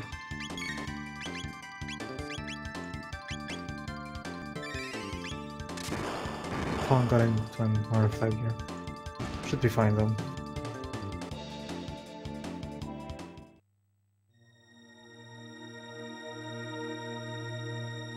Oh my god, I thought he was gonna trigger that one. Yeah, he stops really close. Okay. Cool. I got past that one. That's the hardest turn. I'd say I might be wrong, but I'd say that's one of the hardest screens in the game, if not the hardest one. To do fast.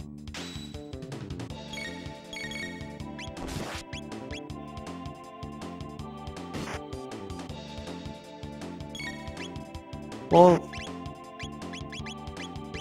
he tried the RNG strat, but he was off RNG, so he didn't get the crit on the Outlaw. So what you wanna do if you're off RNG, you wanna do slash, slurp cut, slash. So slash on the bottom guys, the I forget their names, the bottom guys, and then slurp cut the Outlaws. Worst case scenario, you'll be like literally one damage away from killing the Outlaws. So you can just finish them off with groupie? Is that what they're called? Yeah, groupie? The groupie, yeah. Yep.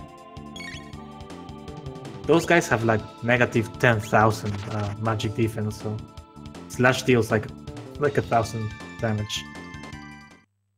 I'm just making up numbers, I don't know how much defense they have. Oh, that's accurate.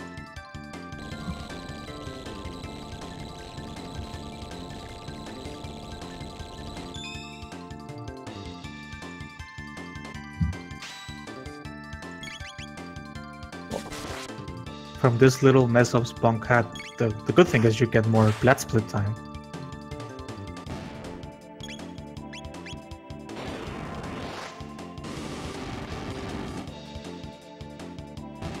Still on pretty good pace. The castle is the hardest part of the run for new and experienced runners alike. Yeah, it's stressful. Lots of little fights you can get into, or fall down a pit, or get hit by a guillotine, or a guillotine, whatever. Yeah. You know? Mm-hmm.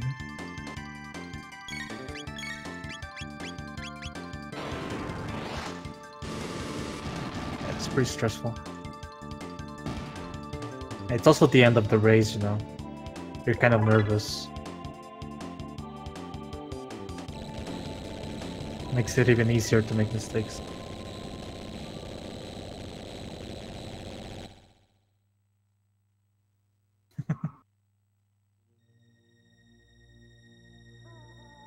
Go Punk. Funny thing about this, there's battles in the middle, but the last set of statues doesn't have a battle in the middle. So you don't really have to... He sort of triggered that fight and got by. Yeah. That's the way we used to do it, because nobody actually knew how it worked. Just, you know, position yourself near the corner and run for it. Back in the day, we didn't really have any serious RNG manipulation.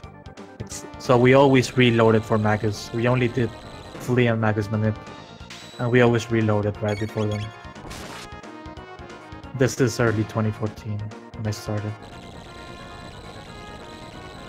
And then Otavino changed the game mid-2014.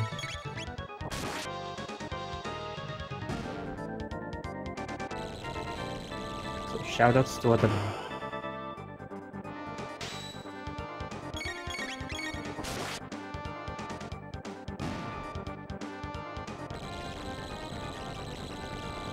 I remember hearing the horror stories about having to grind out the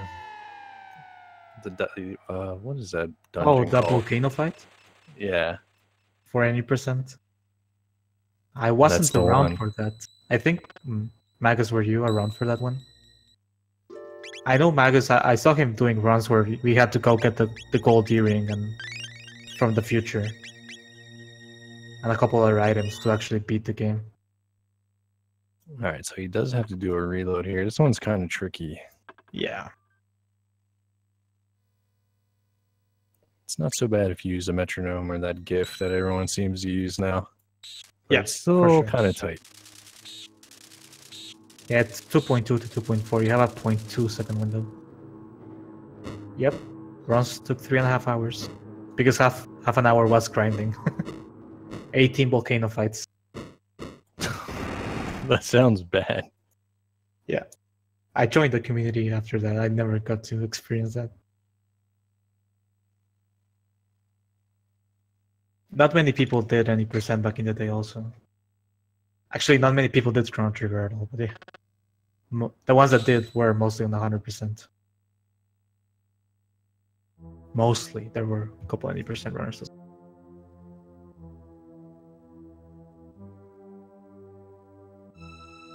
Ayla Gift is pretty easy, so every time she does a move, so raise her hand or go back to the middle, whatever you count. So raise to right hand 1, then go back to normal. Gotta make sure you're counting the middle animation as well. So, you know, you just once you see press A or whatever, you start counting.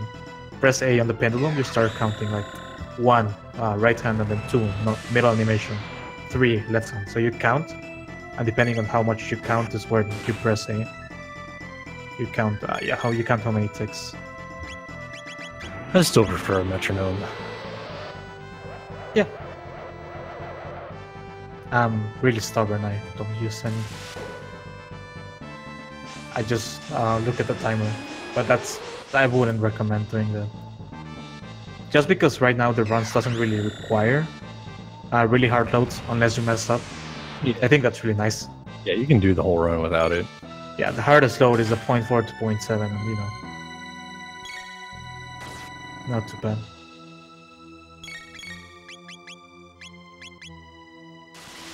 Yeah, I had runners, right? The notes are of the loads are along with the times in the wiki.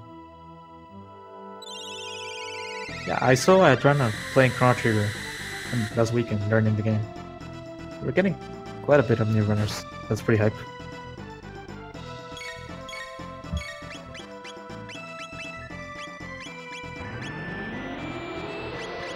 Let's see if Punk can do sub 2. I think he's on pace. Oh yeah, I believe. How does this tournament work? Well, the 2 guys face each other. Somebody loses. Somebody wins. Somebody wins. And then the winner fights the other winner. I don't know. I guess, what is it called? The round robin? Or I don't even know. No, this is double elimination brackets. Okay, yeah, there you go. Double elimination. It's a race up to beating Magus. He's checking his notes. Yeah. So just start the game. The first one to beat Magus wins. Simple enough, right? And then you move up in the brackets. After Punk finishes, we'll go over the bracket real quick. We have time.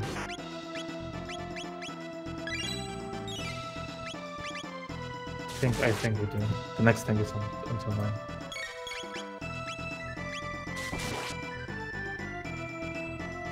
Let's see if Punk can get the subject.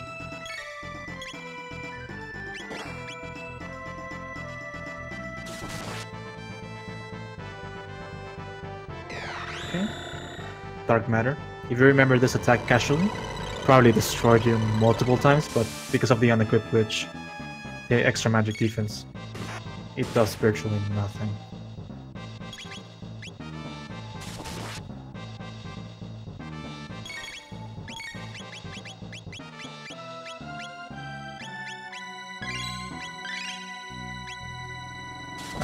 He's just playing it safe. I respect that. I don't think this will be sub 2, but it's still a pretty good time. He is improving his PB by an hour. Yeah, it's pretty good. His PB is a 301. Like the one we have recorded, but I mean, I've seen him do runs. Definitely way better than that time.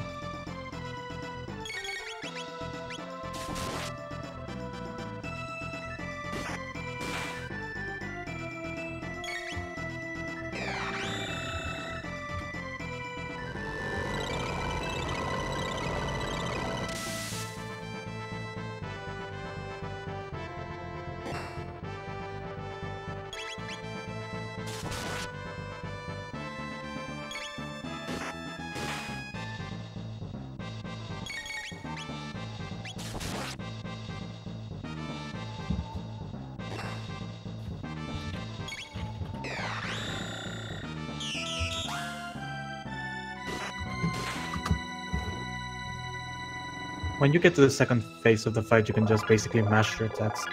And it'll be fairly simple. And he is done. So 200, 20 something. 22, that's really good time for him. And that's GG. That's the race. GG Punk. Yeah, GG to both runners. If you're not following these guys, I suggest you do. Yep. So let's go over the bracket real quick, just to make sure you know what to expect. So we're missing only one match from winners round 2. That match is Background Guy versus Lunchtime. That match is gonna happen on Wednesday afternoon. Keep an eye on the Speed Gaming channel so you know where it is. So these are the matches we have set right now. So in the winner side of things, we have Redslash, who just won, versus Keonard. We have El Magus versus Kiro. We have Jerry versus the winner of Background Guy and Lunchtime, the race that's missing. And we have Ottavino versus Drunken Draconian. It's actually pretty interesting. You know, we have US, Brazil, Germany, Scotland, Mexico, Canada, and France in winners bracket. So there's a lot of different countries there. And then in the lower side of things, we have Jackafer versus B-Man. So US versus Germany. And then we have Crystal Triss versus Chaos. I know Triss is from Mexico but lives in the US. I don't know where Chaos is from. Then we have Seductive Spatula versus Scratch Dragon. Tsunami versus Kaiosaka. And Punk versus Alone.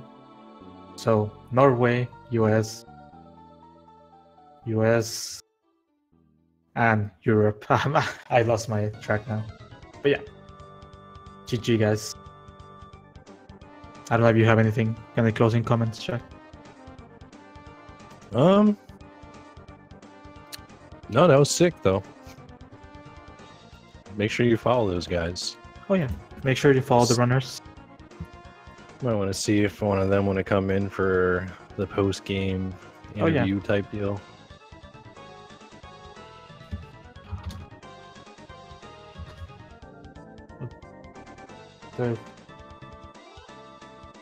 Oh, there we go. Hey, Red. Hey, what's up? GG. All right, hold on. I have a question. Okay, what's up? So did you both plan on using Black Split? Yeah, Did that's you right. converse prior about this?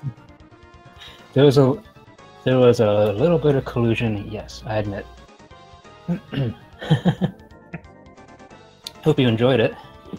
I definitely got excited. I went for the fake out. I didn't want you to think that I was using it too until a few seconds in. It worked. Word. Yeah, I thought it was a pretty good run for me. I tried to meme it up a little bit, but I also wanted to strike fear into my enemies, you know? So I'm glad it was pretty smooth.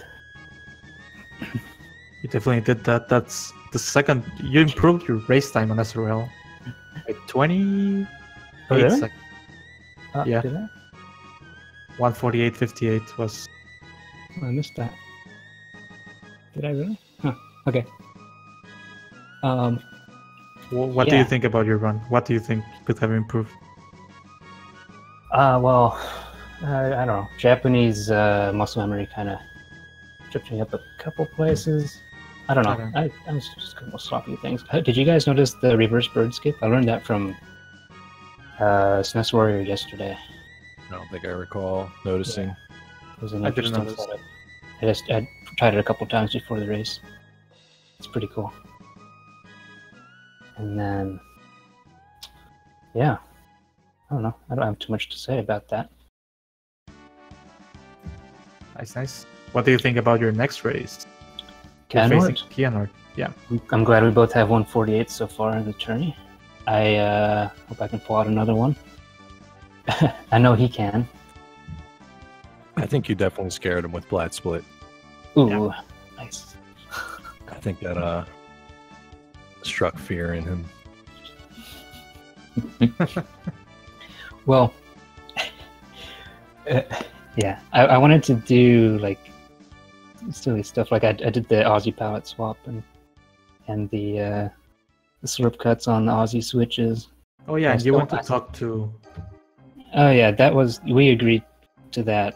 Couple Oh, of us, okay. that I needed to show off Fiona. I might have been the only one who agreed to it. I also noticed that you named Frog Brogy. Yeah, Brog or Brogy, yeah. Shoutouts to I'm- Chaos. I'm going with Brogy. Alright. That's just an homage to Chaos. So Chaos Twitch. He did that in his match. And yeah, same with the Bobo. Oh yeah, the Bobo. Yeah. So, is Pong around? I don't think he's in. Dang. He might be skipping the interview. Yeah, well, he did great. I was already, I was so close to sub 2 though. So, Yeah, he fell down on the extra fight in the stairs. Yeah, I wouldn't have Oh. guessed that he was new at all. Oh, really? It's pretty good. Yeah, He's definitely he's capable. he's done a couple races with us the last couple weeks, and he hasn't been able to finish them because he's busy with other speed gaming projects. To be honest, he's commentating Super Metroid matches and things. Yeah, so, and I I hear that they use Blat Split quite a bit in the Super Metroid community. Oh, So, we know where the infection's coming from. So yeah, I want to thank you for having me on. Thank you everyone for participating in this tournament. Having a lot of fun so far. My first match, so looking forward to more. Yeah, there's been a lot of good runs, sub 150s Yeah, and whatnot. strong participants this tournament. So, well, thanks for that, Red. Want to remind you that the next match of the tournament is on Wednesday. That's gonna be lunchtime versus Background Guy. That's gonna be a really good race. Mhm. And if you want to keep up with the schedule, I'm actually getting the link right now. There's where the matches are uploaded. Right now, that's the only match scheduled right now, but it's gonna be uploaded when more people decide their times. So yeah, I don't know if you guys have any closing remarks. This is it for me, guys. Shoutouts to Speed Gaming staff and Fiesel and you guys, Albert and Jerry and Jackifer. Thank you so much for commentating. No problem. No I problem. love hearing you guys commentate. And yeah, that's it. Thanks. And thanks you guys for watching. Mm-hmm. Bop that follow button. Peace. Everyone have a good day.